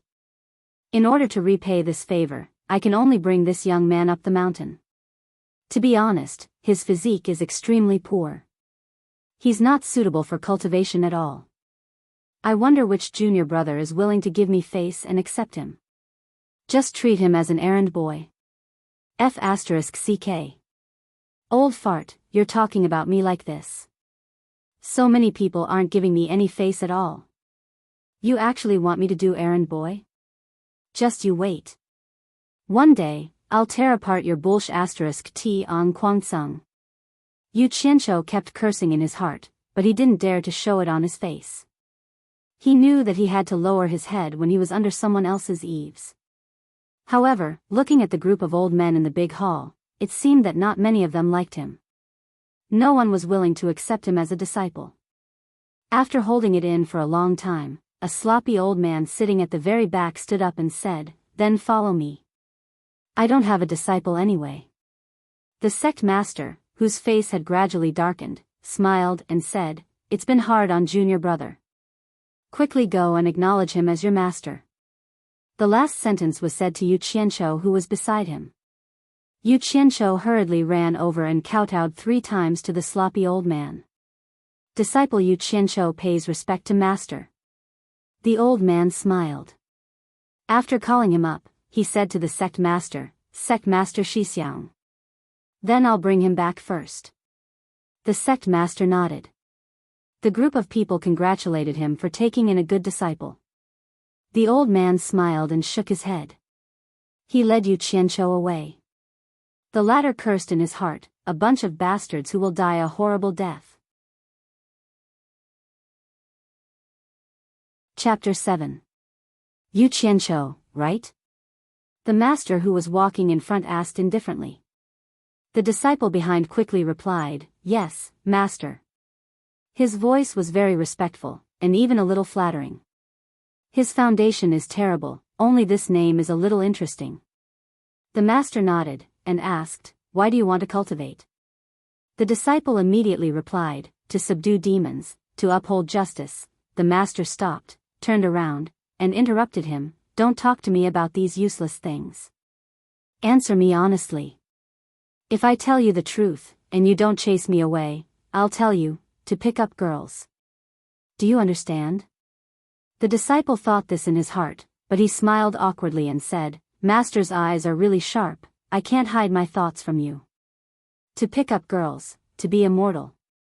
Humph." The master turned around, and the disciple followed. The two of them asked and answered, and gradually walked away. From the master's words, Yu Qianzhou more or less understood Kuang-sung. The master's name was Hao Sansi, an 8th-generation disciple, and was of the same generation as sect master Lu Changqing. As for those with higher seniority, they didn't care about worldly affairs, and hid in the back mountain to cultivate. Speaking of which, Yu Qianzhou's seniority was quite high. Kuang-sung's seniority was at the 11th-generation disciple, and when he met Yu Qianzhou, who was a 9th-generation disciple, he had to call him martial granduncle. Hao Sansi had never accepted a disciple, and Yu Qianzhou was the first. After crossing a courtyard wall, Yu Qianzhou was shocked. Looking around, the back mountain was built along the mountain range, and there were probably more than 1,000 houses of various sizes. To be able to build such a large building complex on such a high mountain, one must have a lot of power. The evaluation that Yu Qianzhou gave to Kuang-sung was one word: rich. Looking along the pebbled road, the style of the houses was not the same, and most of them had a courtyard. The houses and courtyards were all of different sizes. Hao Sansi led Yu Qianzhou to a house that wasn't small, and the courtyard wasn't small either. After entering, Hao Sansi said, "I live here alone, and there are many rooms. You can choose any one." Yu Qianzhou was a little dumbfounded when he entered. From the outside, the house looked good, but when he got closer, there was an indescribable smell, and it was very unpleasant. At that time, he thought, "Is this the smell of the legendary pills?" Now, he couldn't believe it. Is this the smell of cultivators? The stench of alcohol, sweat, feet, and all sorts of garbage piled up to give off a putrid smell. Looking, that. Yu Qianzhou couldn't tell what they were. There were black piles here and there, and they were almost taller than the courtyard walls. They emitted a messy stench, and there wasn't even a single weed in the entire courtyard. He felt like vomiting on the spot, but in order to give his master face, he forcefully held it in. He couldn't believe that a living person could live in a house like this. When master said that he could choose any room to live in, he nodded with tears, not because he was moved, but because of the smell. Using his own words to describe it, it was more king hot than cutting onions. Yu Qianqiu just wanted to give his master the word beast. How Sansi seemed to know what Yu Qianqiu was thinking. He took a pot of wine, took a sip, and said with a smile, I haven't cleaned for more than 100 years, just make do with it. More than 100 years. F***ck. Yu Qianqiu finally couldn't hold it in anymore, and ran outside to vomit. In the following half a month, Yu Qianqiu fully displayed his hard-working spirit. He rested at sunset and worked at sunrise. During the day, he dressed up as a ninja turtle, carrying bags of things that everyone avoided, and threw them down the cliff. At night, he slept in the wild forest, with the sky as his blanket and the ground as his bed. Another half a month later, the house that was washed by Shui Chongquan looked brand new. Fragrant flowers were planted everywhere. Yu Qianqiu finally chose a room for himself, and the process was unspeakably painful. He also understood why all the houses within a radius of 100 meters around his master were empty. I see smoke rising again, twilight covers the earth, I want to ask smoke, where are you going? The sunset is poetic, the dusk is picturesque. It was still the same courtyard, and under the setting sun, smoke rose in spirals. Yu Qianqiu hummed a little song, wearing a hat made of banana leaves, and was very busy. The homemade oven was filled with things, and he was holding a brush, dipping it in sauce, and smearing it on the baked food. During this period of time, he made a lot of strange things to flatter his master. His purpose was self-evident. What kind of **T song are you singing again? It's so bad. How Sansi scolded jokingly, holding a bamboo stick in his hand, skewering frogs, pheasants, rabbit meat. The surroundings were filled with an alluring fragrance. Under the moonlight, an old man and a young man were lying on two simple bamboo chairs, holding a wine pot in one hand and eating roasted meat in the other. Between the two of them was an oven, and the fire was extinguished, giving off residual heat as it warmly roasted the roasted meat. The two of them could eat whenever they wanted, and it was very convenient. Master. Don't throw away the bamboo sticks after you finish eating, please cherish the fruits of my labor. Hee hee. I've gotten used to throwing them away, I'll definitely change, definitely change. How are my friends from abroad? Yu Qianqiu was lying on the chair, looking at the sky full of stars, and his heart was filled with 1,000 knots. Maybe it was because Mount Qingguang was relatively high, but the sparkling stars were exceptionally bright. He drank a mouthful of wine and asked weakly, Master. I've been here for 3 months, when are you going to start teaching me cultivation? Next to the oven, a drunken hiccup sounded out, Qianqiu.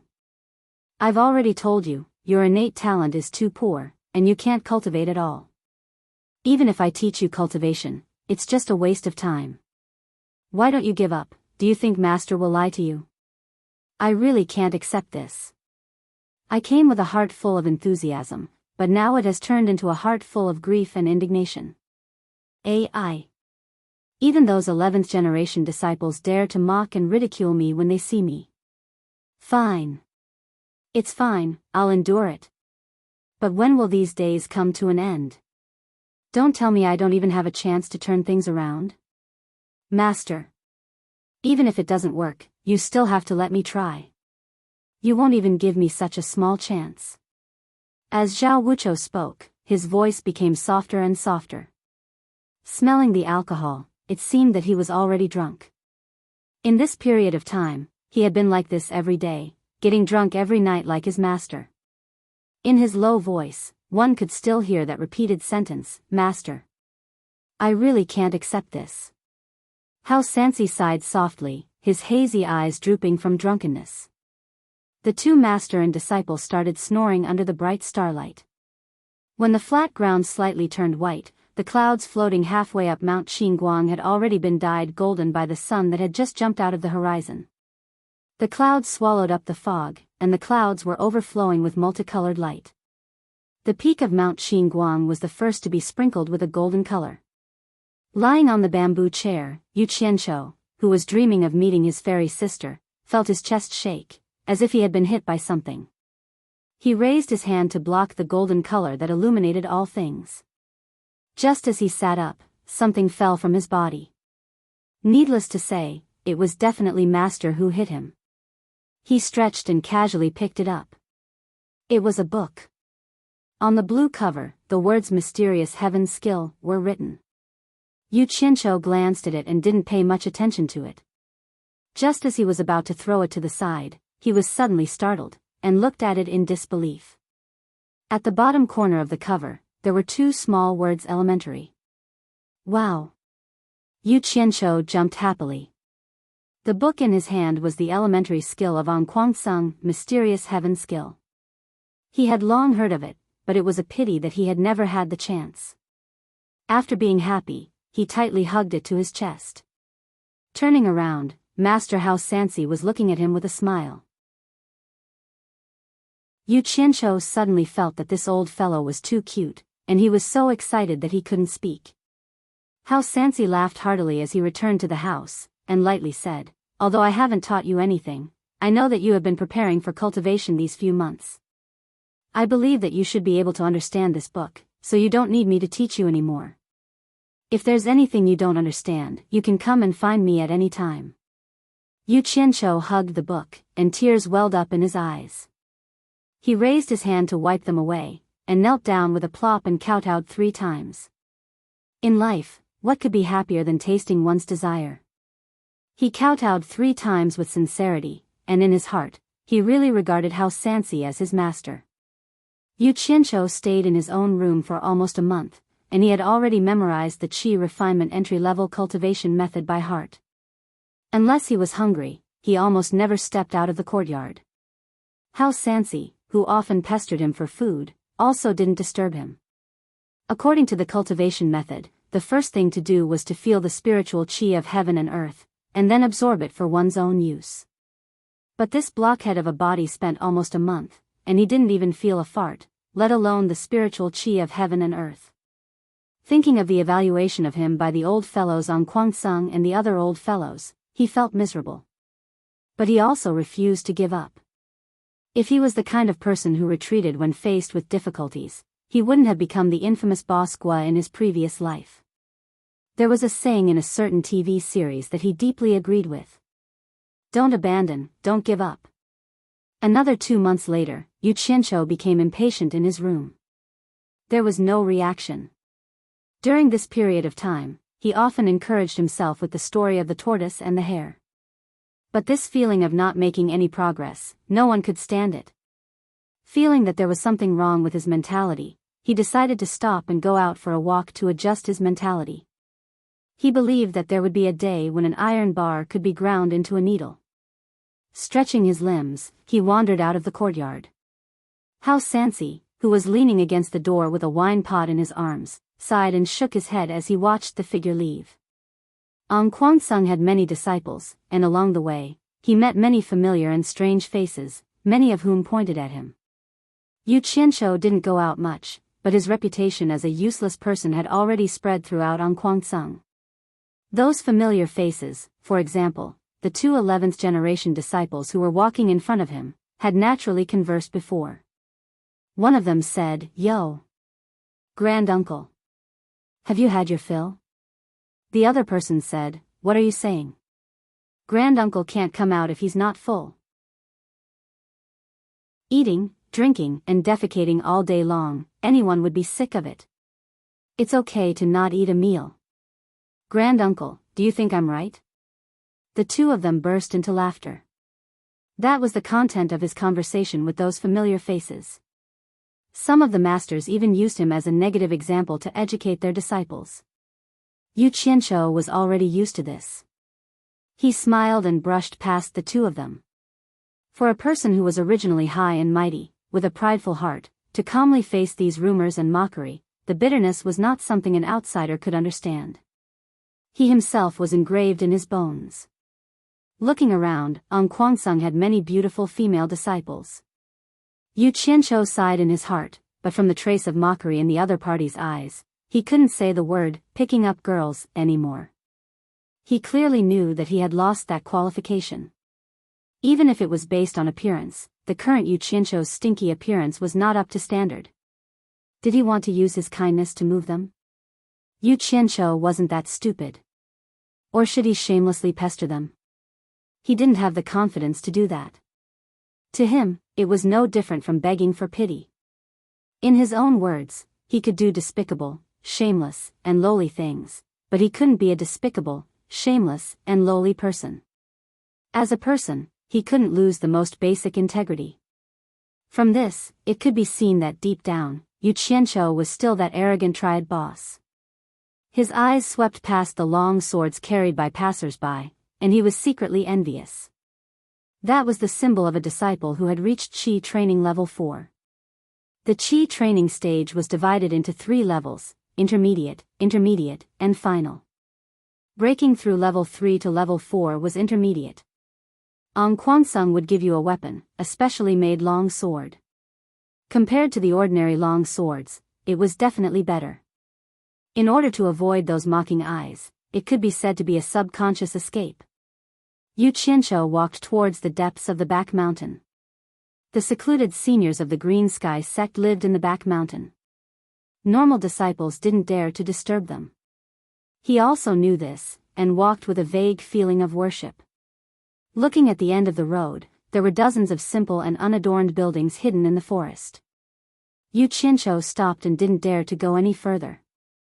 Even the sect master Lu Chongqing didn't dare to barge into the residences of those seniors. This was also the first time he came here. He couldn't go any further, it wasn't a place he could go. Sighing, he turned around and wanted to go back the way he came. After walking a few steps, he suddenly stopped. There seemed to be a deserted path in the forest beside him, extending down the mountain. He didn't know where it led to. If he didn't look carefully, he really wouldn't be able to see it. He could vaguely see that there used to be a path. Yu Qianqiu hesitated a little, but still decided to go over and take a look. Stepping on the wild road that was densely covered with thorns, he carefully went over. He walked all the way down the mountain. After walking for about an hour, stone steps suddenly appeared under his feet. The gaps of the stone steps were full of weeds, almost completely covering it. The road was winding, and he didn't know where it led. The surrounding trees were dense and gloomy. Yu Qianqiu had the thought of going back, but after walking for such a long time, he couldn't help but have a trace of curiosity, and continued to walk. After a cup of tea's time, he heard the sound of water flowing, and he couldn't help but quicken his pace. Suddenly, his eyes opened up, and he had already reached the end of the road. A wave of mist rushed over, and what came into view was a waterfall, flowing straight down from the cliff. Below was a pool that was washed out by the waterfall day and night. Around the pool between the mountain caves, it was obvious that it was artificially dug out. A stone tablet about 2 meters tall stood beside the pool. From Yu Qianqiu's point of view, he didn't know what was written on the stone tablet. He hurriedly walked over. Forbidden Area was blood red, and it was imposing. It was as if the 2 big words were carved on the stone tablet. Yu Qianqiu was slightly shocked, and he wondered if he had trespassed into a place he shouldn't have. He couldn't help but look along the path beside the stone tablet, and a dark cave was hidden behind the waterfall. Chapter 8. He would be lying if he said he didn't want to go in and take a look. Yu Qianqiu hesitated for a long time before dismissing the idea. The surrounding atmosphere was not right. The prelude to danger in movies was like this. The 2 blood-red words were especially conspicuous. Suddenly, the sound of a zither came from inside the cave. It was mixed with the sound of flowing water. Although it was not clear, it was definitely the sound of a zither. Yu Qianqiu, who had turned around resolutely, stopped and listened attentively. Damn it, what's this? Isn't this seducing me? Forget it, I'll go in and take a look. Yu Qianqiu made up his mind and walked towards the cave.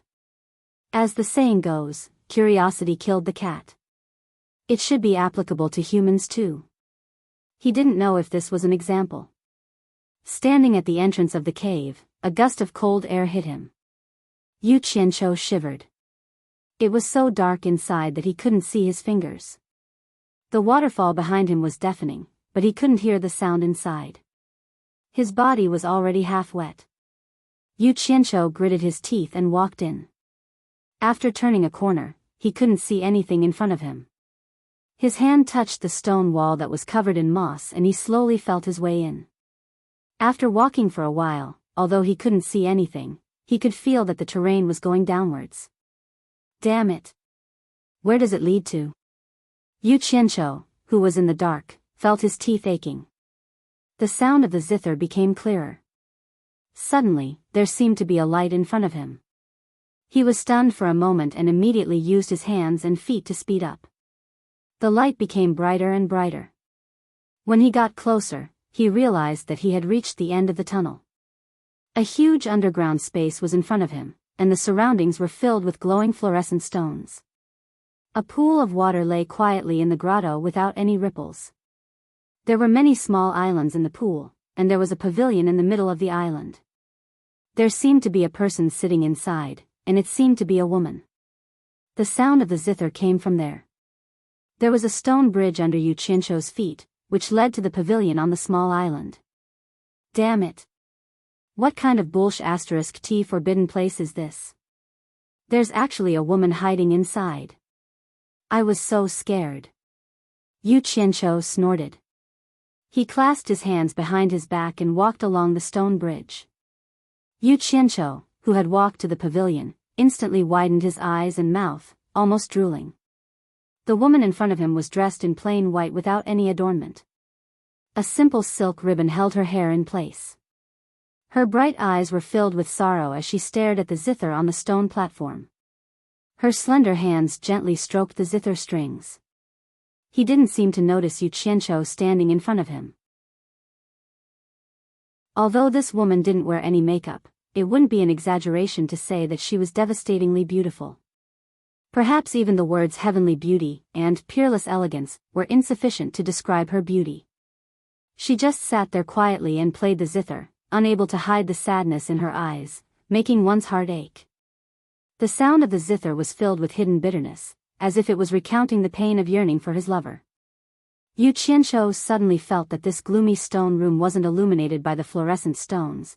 It was her. Yu Qianqiu only now realized that the fairy sister who had been wandering in his dreams was nothing more than this. Although she was slightly younger than the one in front of him, but compared to her, she was only a green leaf setting off a red flower. This young man greets the young lady.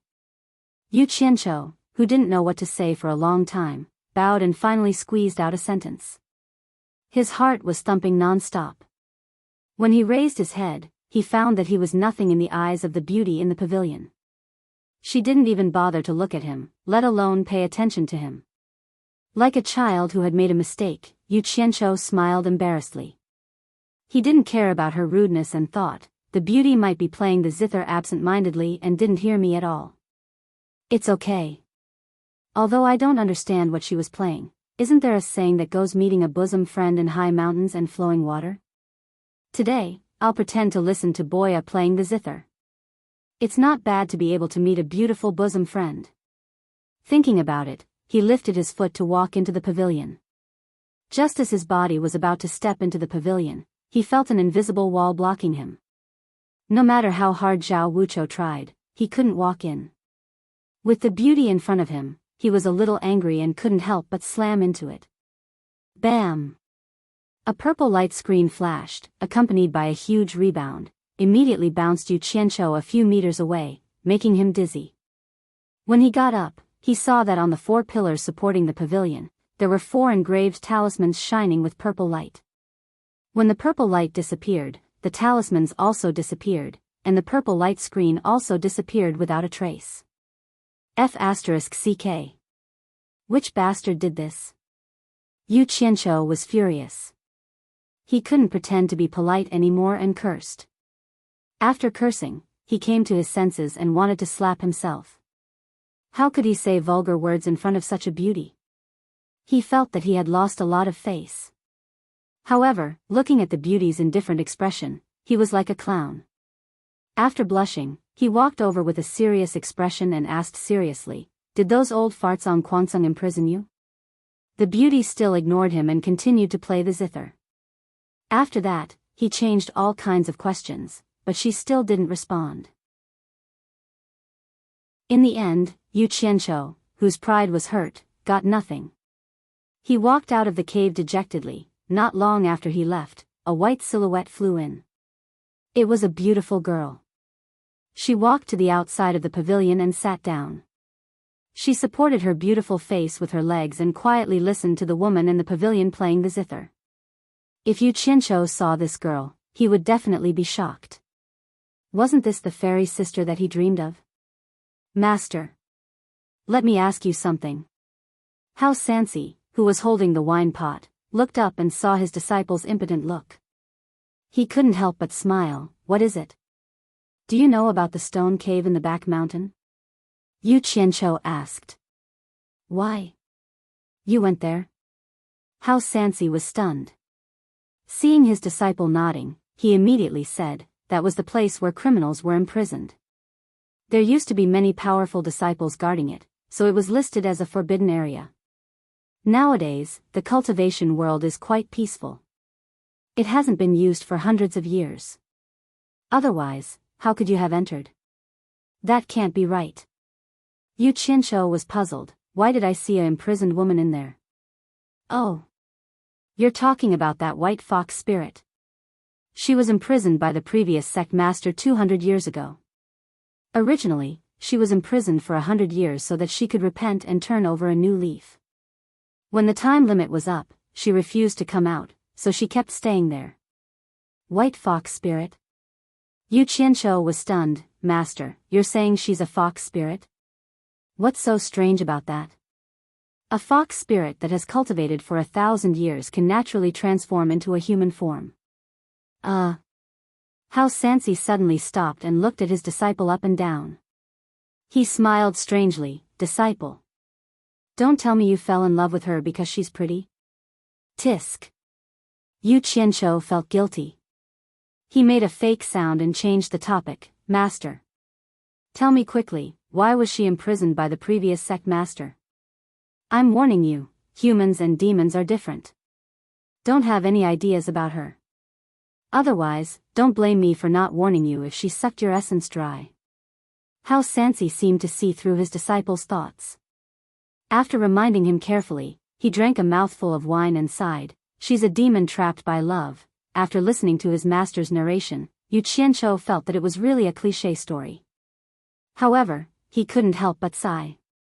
It turned out that the woman in the pavilion was really a white fox spirit that had cultivated for 1,000 years.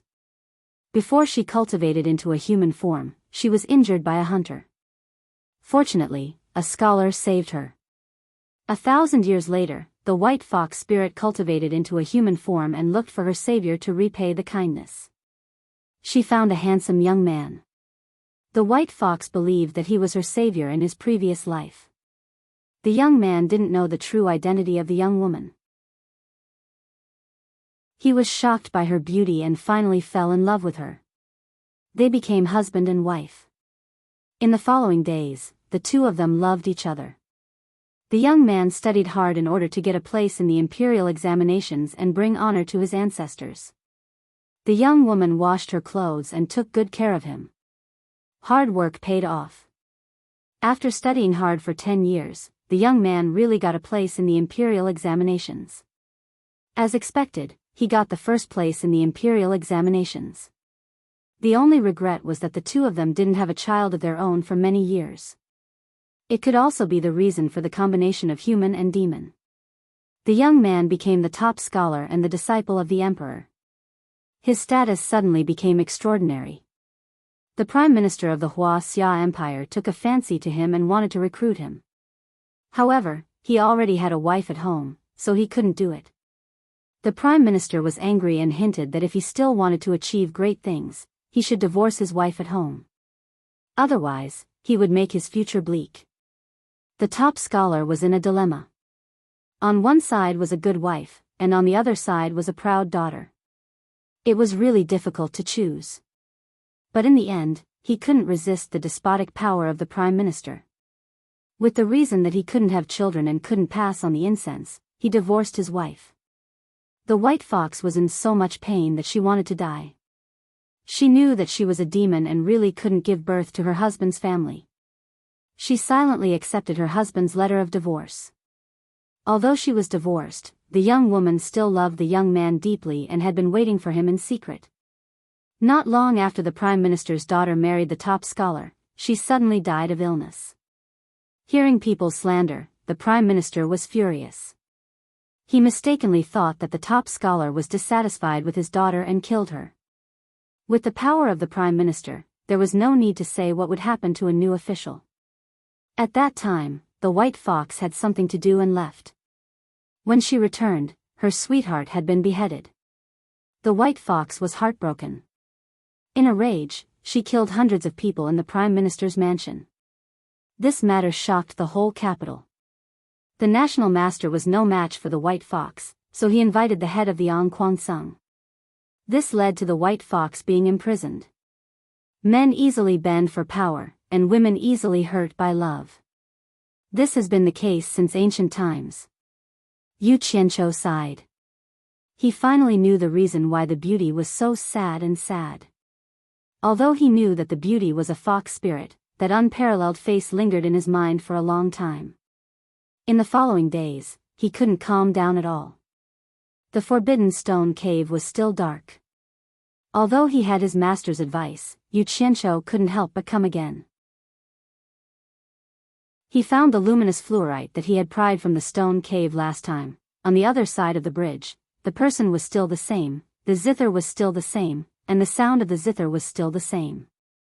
Yu Qianqiu slowly walked over and stood in front of the pavilion, quietly looking at the face that could subdue all men in the world. Who could tell that such a beautiful woman was actually a fox spirit from her appearance? The sound of the zither was sad. After Yu Qianqiu knew the story of the white fox, he actually felt that the sound of the zither was somewhat familiar, as if he had heard it in his previous life. His lips moved slightly, and he couldn't help but sing along with the sound of the zither. I am a fox that has been cultivating for 1,000 years. 1,000 years of cultivation, 1,000 years of loneliness. In the dead of night, can anyone hear me crying? In the dim light, can anyone see me dancing? I am a fox that has been waiting for 1,000 years. 1,000 years of waiting, 1,000 years of loneliness. Who planted the poison of love in the mortal world? Who drank the poison of love in the vast sea of people? When I loved you, you were poor and studying hard. When I left you, you were nominated for a wedding. Can I dance for you again? I am the white fox that you released thousands of years ago. Look at my fluttering clothes, my vows of love have turned into nothingness. Yu Qianqiu was immersed in the story of the white fox. His emotions were sorrowful, and he sang with great emotion. His hoarse voice moved people's hearts. What he didn't know was that when he sang the line, I love you, you were poor and studying hard, the sound of the zither in the pavilion had already come to an abrupt stop. When he sang the line, I am the white fox that you released thousands of years ago. That peerless face that was only for that person, and not for anyone else, had already quietly lifted up. She stared blankly at Yu Qianqiu, and a pair of crystal-clear tears slid down her beautiful eyes, dripping down her cheeks and smashing onto the zither, shattering it into pieces. When the song ended, Yu Qianqiu came back to his senses after he finished singing. He was surprised to find the two heartbreaking tear stains. Their eyes met, and the two stared at each other for a long time. Yu Qianqiu immediately understood, and he was secretly pleased. Damn. I found a soulmate. So one song can settle it, it's so simple. If I knew this, I wouldn't have made a fool of myself that day. Damn. I finally understand, it's no wonder those small singers in my previous life had so many fans when their voices were loud. And they were all hardcore fans. Looks like my voice isn't bad. Although I only have one fan, it's worth 10,000. Not bad, not bad. Next, watch me continue to perform. Whether I'm a hardcore fan or not will depend on this. Yu Qianqiu's heart was perturbed, but he resolutely turned around and walked out of the cave with firm steps.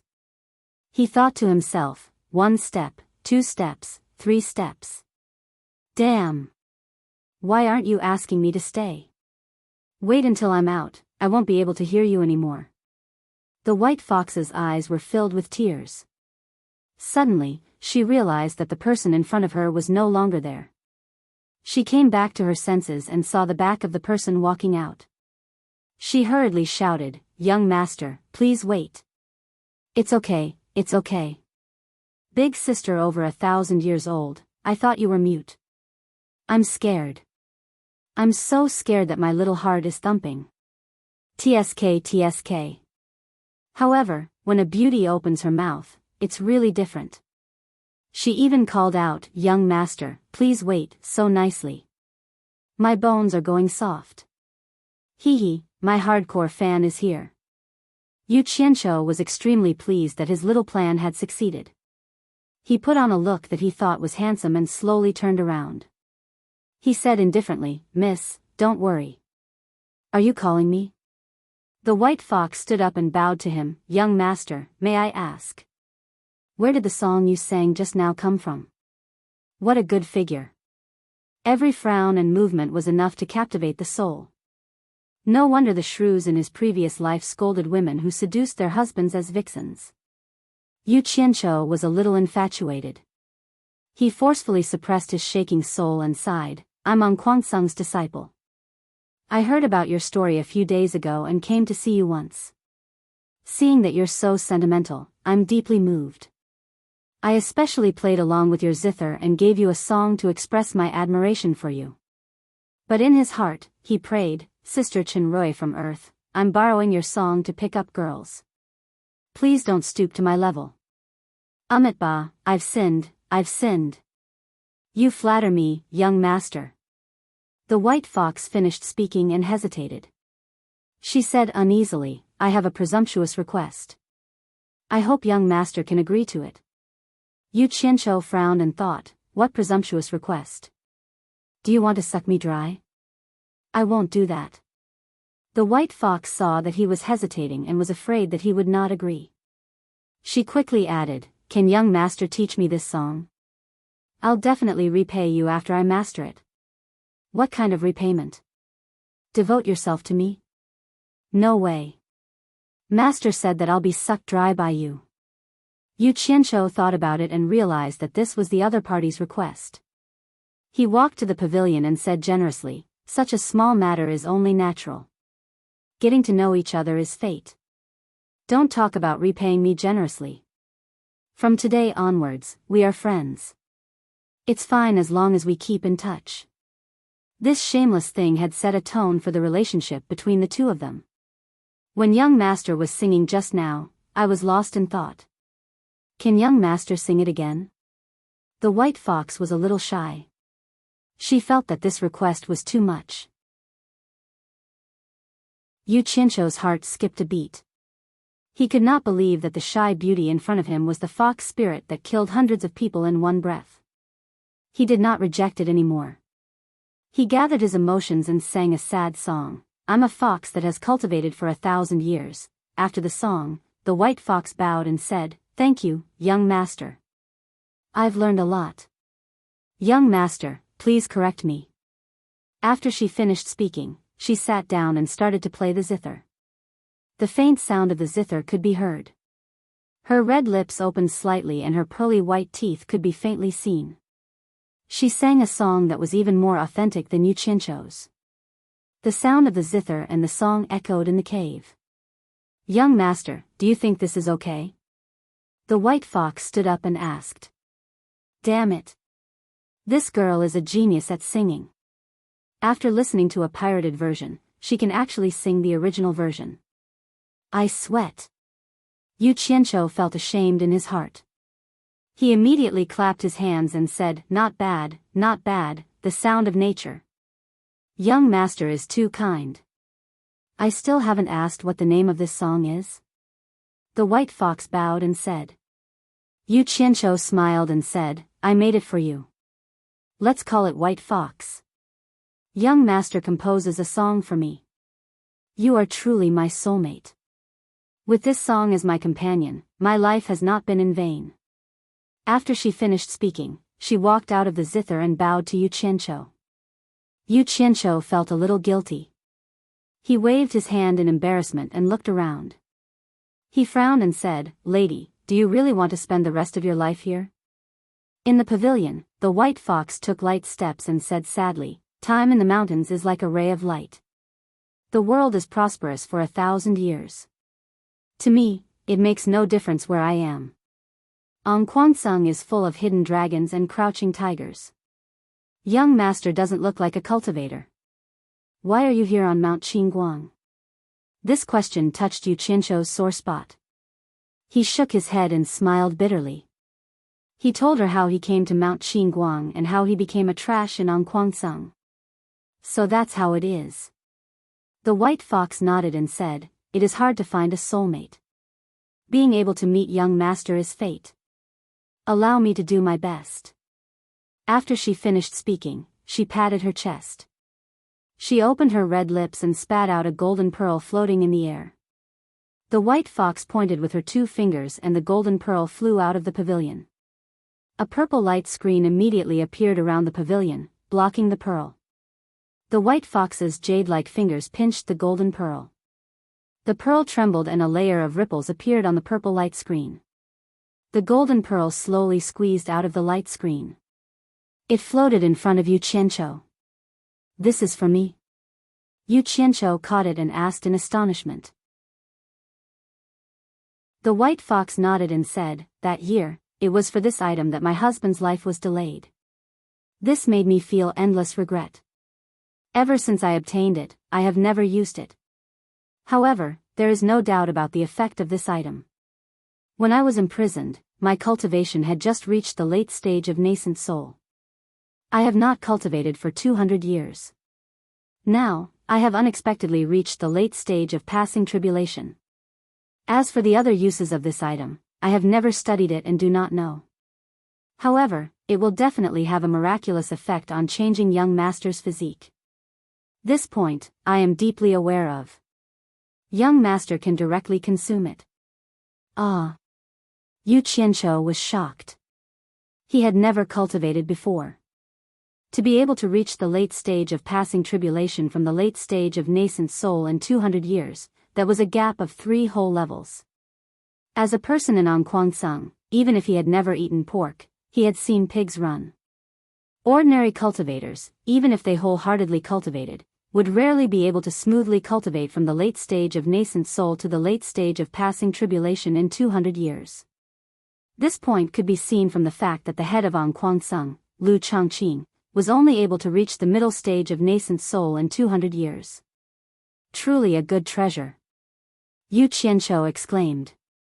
The white fox raised her hand and gestured, "Young master." The former nodded and glanced at the little bit of red lips. She thought to herself, "It came out of her mouth and was swallowed into my mouth.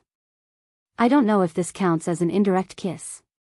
Smelling the faint fragrance of the bead, she raised her head and swallowed it into her mouth. Only then did he realize that this egg-sized item was very difficult to swallow. The white fox made a finger seal at him. Yu Qianzhou felt a huge pain in his throat, as if it was about to be torn apart. The golden pearl had already entered his body.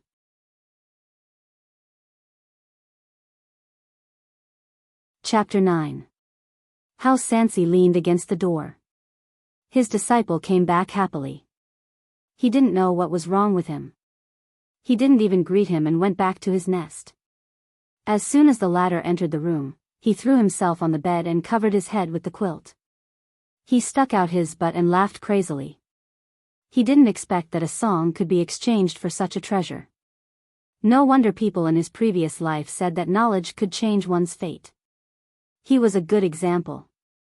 Thinking of this, he couldn't wait to get up and sit cross-legged. He used the mysterious heaven method to feel the aura of heaven and earth. After a night, he didn't feel any aura at all. Instead, he sat until his butt was numb. Yu Qianzhou was so sleepy that he yawned. He couldn't take it anymore and fell asleep. When he woke up, he was a bit puzzled. He swallowed a treasure, but why didn't there be any reaction? This didn't conform to the rules of the main character. Another month passed. How Sansi didn't know what happened to his disciple. There was no smile on his face. Day by day, his face became more and more gloomy. It was a bit green. Yu Qianqiu didn't know whether to laugh or cry. He didn't know what he swallowed. Anyway, he had a lot of feces and urine these days, so he got dirty easily. He almost became a fertilizer supplier for the fields. Could it be that everything he ate turned into waste and was excreted? He asked himself. He also asked the white fox, but she didn't know the reason either. Yu Qianqiu suspected that this treasure was only effective for monsters and not for humans. As the days passed, he was more and more sure of his guess. The new talent assembly, which was held once every 10 years, was about to begin. It was the most nervous moment for the disciples of the last phase of the aura training stage. At that time, all the cultivators in the world would gather and compete on the same stage. The number of foundation building pills would be decided by the number of matches. What was foundation building pill? It was an indispensable pill for cultivators to enter the foundation building stage from the aura training stage. It was refined by all the sects with money and effort. The refined foundation building pills couldn't meet the needs of all the disciples. There was a big gap. A part of it would be divided equally, and the other part would be left to be seen. The new talent assembly was created. All the sects would send their strongest disciples of the last phase of the aura training stage to participate in the competition. The more matches they won, the more foundation building pills they would get. As for how the various sects would distribute the pills after obtaining them, that was their own business. For example, in Anquangsung, every participating disciple was guaranteed a foundation building pill. In addition to the objective reasons for failing to build their foundation building pills, they would consider giving more to the disciples who had contributed the most in the competition, and the rest would be dealt with by the elders of the sect. Chu Ping'er, the 10th generation disciple of Anquangsung. Her cultivation base had reached the early stage of foundation establishment, and she could be considered as one of the best among her peers. The atmosphere of the sect preparing for the new excellence assembly was very dense, making people feel very stifled. This was not only related to the amount of foundation building pills, it was also related to the reputation and status of the sect. 10 years ago, Chu Ping'er was fortunate enough to participate in the competition. Because she made a small contribution, aside from the foundation building pill that she deserved, the sect rewarded her with another one. The moon waxes and wanes, and people have their ups and downs. If one wanted to succeed in building one's foundation, 1 or 2 more medicinal pills might not necessarily succeed. There were many reasons for failure. Chu Ping'er took 2 medicinal pills to build her foundation, but she failed one after another. Her mood at that time could be imagined. At this time, the handsome and confident senior marshal brother Lu Zhengguang appeared. Who was senior marshal brother Lu Zhengguang? He was the direct grandson of Anquangsung's sect head, Lu Changqing, and the most outstanding figure among his peers. He was also the most dazzling disciple of Anquangsung during the New Excellence Assembly. A genius was a genius. Senior marshal brother Lu, who was given 3 foundation building pills, took one and successfully built his foundation. He, who had a kind heart, saw Chu Ping'er, who was in a daze and failed one after another in building her foundation, so he gave one to her. Chu Ping'er really didn't expect that senior marshal brother Lu would actually give such a precious thing to someone else.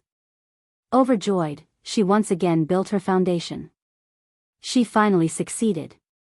From then on, senior marshal brother Lu became the one that Chu Ping'er's heart secretly yearned for. Unfortunately, he wholeheartedly cultivated, thus fulfilling the unrequited love of many female disciples, including Chu Ping'er. I haven't seen senior marshal brother Lu these past few days. I wonder what he's doing. Is he okay? Chu Ping'er, who was walking towards the back of the mountain, couldn't help but blush when she thought of this. The sect prohibited disciples from flying on swords. Although Chu Ping'er had reached the foundation building stage and could already fly on swords, she still carefully walked through the thorny path that led to the forbidden area below. A few years ago, Chu Ping'er accidentally discovered this place.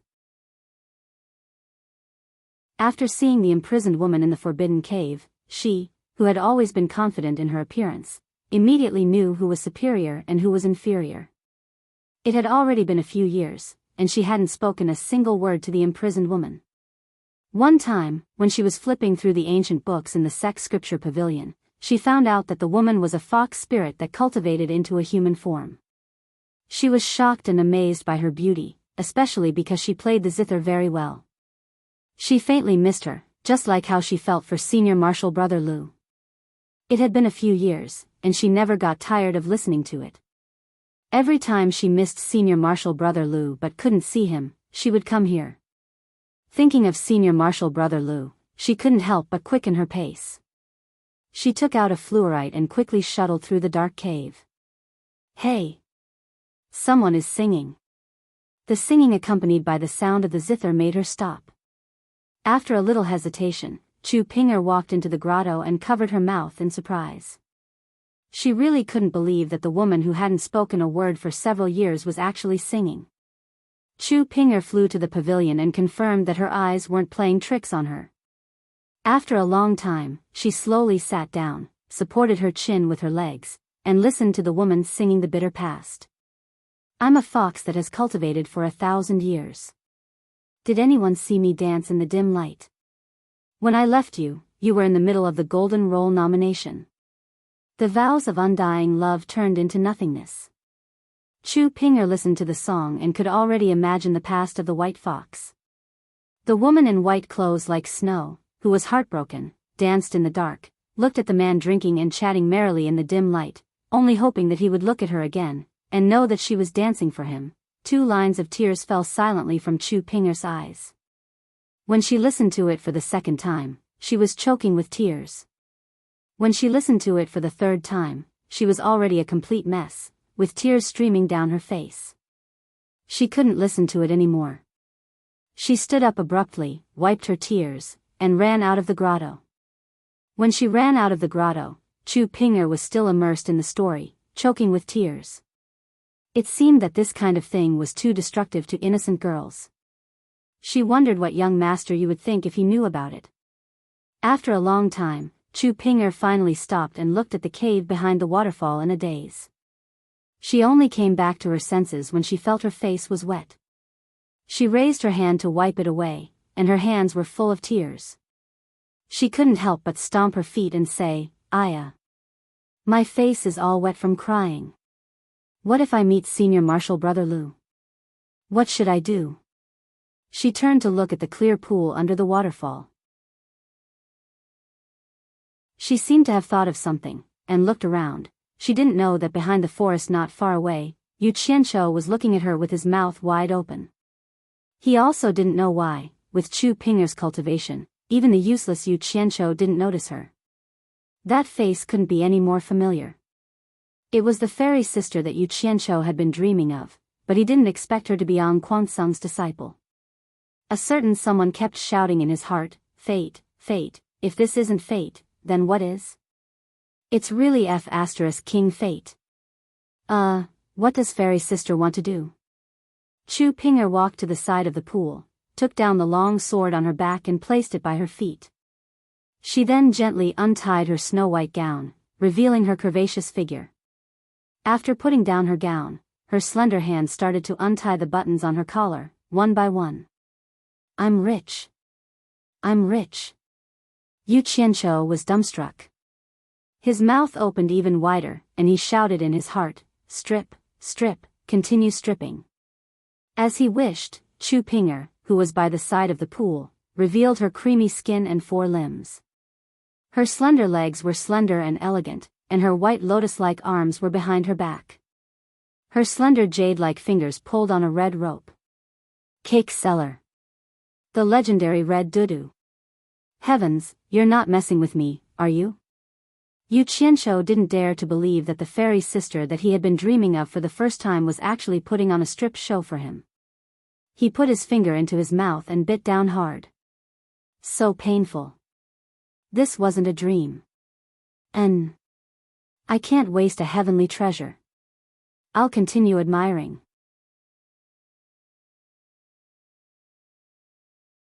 Chapter 10. Black hair. Jade body. On the upright steamed bun, 2 red cherries jumped up and down. A certain someone swallowed his saliva and murmured, protruding front and back, long legs, beautiful bubbling. A thread of sparkling and translucent liquid came out from the corner of his mouth. His nasal cavity was hot and 2 streams of liquid flowed out. He stuck out his tongue and licked his lips. It was a little salty. He raised his hand and wiped it. The back of his hand was bright red. F***ck. I have a nosebleed. Yu Qianqiu screamed. Who? A scream came from the side of the pool. Chu Ping, who was just about to go into the water, heard someone speak. She was scared out of her wits. She hurriedly hugged her clothes and hid behind the stone tablet. How embarrassing, I've been discovered. F***ck, why would I have a nosebleed at this time? Hurry up and run. Yu Qianqiu smiled bitterly in his heart. Without saying anything else, he turned around and ran up the mountain. Unfortunately, before he could run far, a white shadow flitted over his head. Chu Ping, with a red face blocked his way. Clang! A shining long sword was unsheathed and placed on Yu Qianqiu's neck. Chu Ping's eyes were burning with anger. With one look, she could tell that this person did not have any cultivation. He was completely an ordinary person. However, he was wearing An Kuansung's clothes. Her voice trembled a little as she shouted, "Who are you? Don't misunderstand, don't misunderstand. An Kuansung's 9th-generation disciple, Yu Qianqiu. We're on the same side, we're on the same side." This girl was burning with anger. Yu Qianqiu was afraid that she would act impulsively and hurriedly explained. The angry and ashamed Chu Ping, was slightly stunned. The name of the trash Yu Qianqiu and An Kuansung was known by everyone. Naturally, she had heard of him. She did not expect that it was this person. It was impossible for an ordinary person to go up Mount Qingguang. Seeing that he did not have any cultivation, she thought for a bit and knew that what he said was true. Looking at the shameless smile of the man in front of her, especially the blood on his face, Chu Pinger really wanted to stab him with her sword.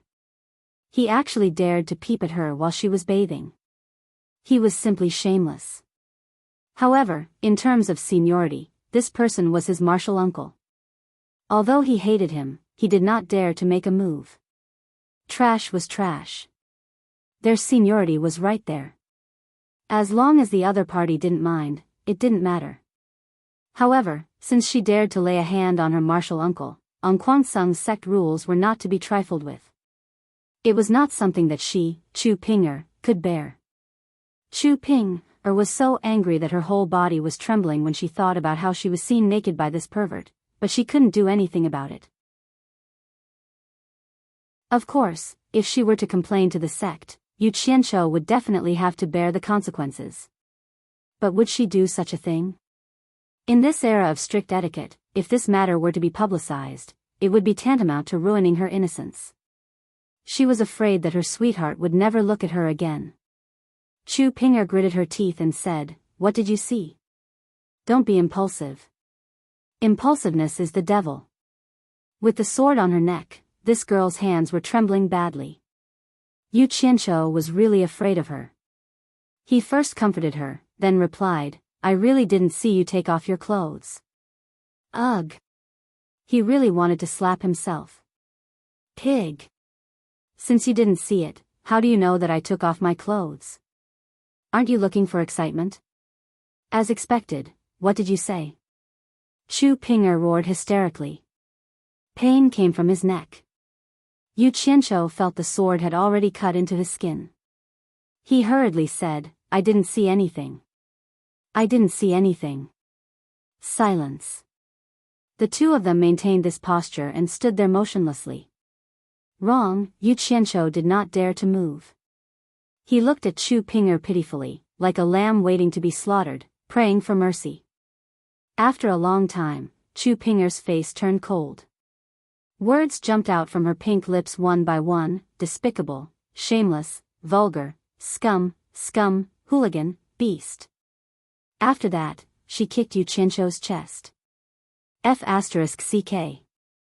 The latter screamed in pain and rolled down the mountain. Dying under a peony flower, becoming a ghost is also a romantic. Which bastard said that? Damn it.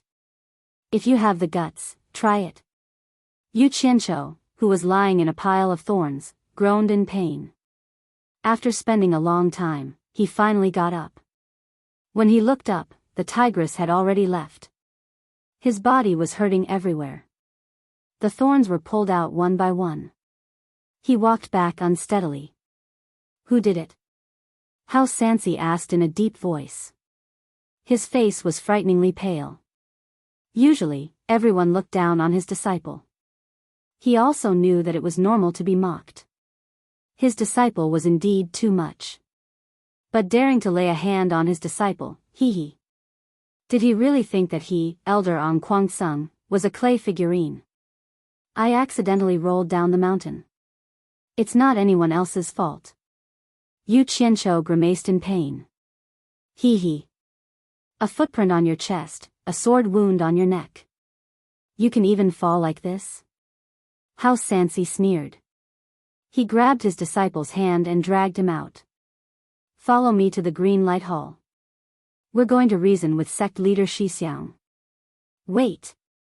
Yu Qianqiu shouted. How would he dare to go to the Green Light Hall? He would be chased down the mountain. Thinking that his master was not an old-fashioned person, he smiled bitterly and told him what happened. Actually, he did not want to say it. It wasn't something to be proud of. He had to say it. The old man's face was so black that it could bite someone to death. Of course, he emphasized that he did not intentionally see a beauty undressing. Hao Sansi, who was grabbing his disciple's hand, was stunned. His facial muscles twitched and he suddenly lost his anger. After a long time, he said, "You deserve it. Master. Let's not talk about whether I deserve it or not. Help me remove the thorns on my back first." After a night, Yu Qianqiu suddenly found that his body that was riddled with holes had recovered. There was not even a scar. His swollen face had recovered to its original state. He could not help but praise on Kuangsung for being a blessed land. Not only was it rich in spiritual energy, but it also healed so quickly. He did not come all the way here in vain. Feeling refreshed, he walked around the courtyard a few times, stretching his muscles and bones. But the way his master looked at him seemed a little strange. As the saying goes, once a scar is healed, forget the pain. It was referring to people like Yu Qianqiu. These few days, he always felt that the scenery of the forbidden pool was not bad. When he had nothing to do, he would go there and take a walk. He comforted himself that he was going to see the white fox. The sunset was infinitely beautiful, but it was nearing dusk. Looking at the sunset, Yu Qianqiu returned from the back of the mountain in disappointment. Along the way, he was mentally prepared for the endless sarcastic gazes and words. To paraphrase a saying from his previous life, as long as you come out to mingle, there is no way you won't be stabbed. It was changed to, as long as you come out to walk, there is no place without sarcasm. He was already used to it. He walked back indifferently and passed by a pair of female disciples.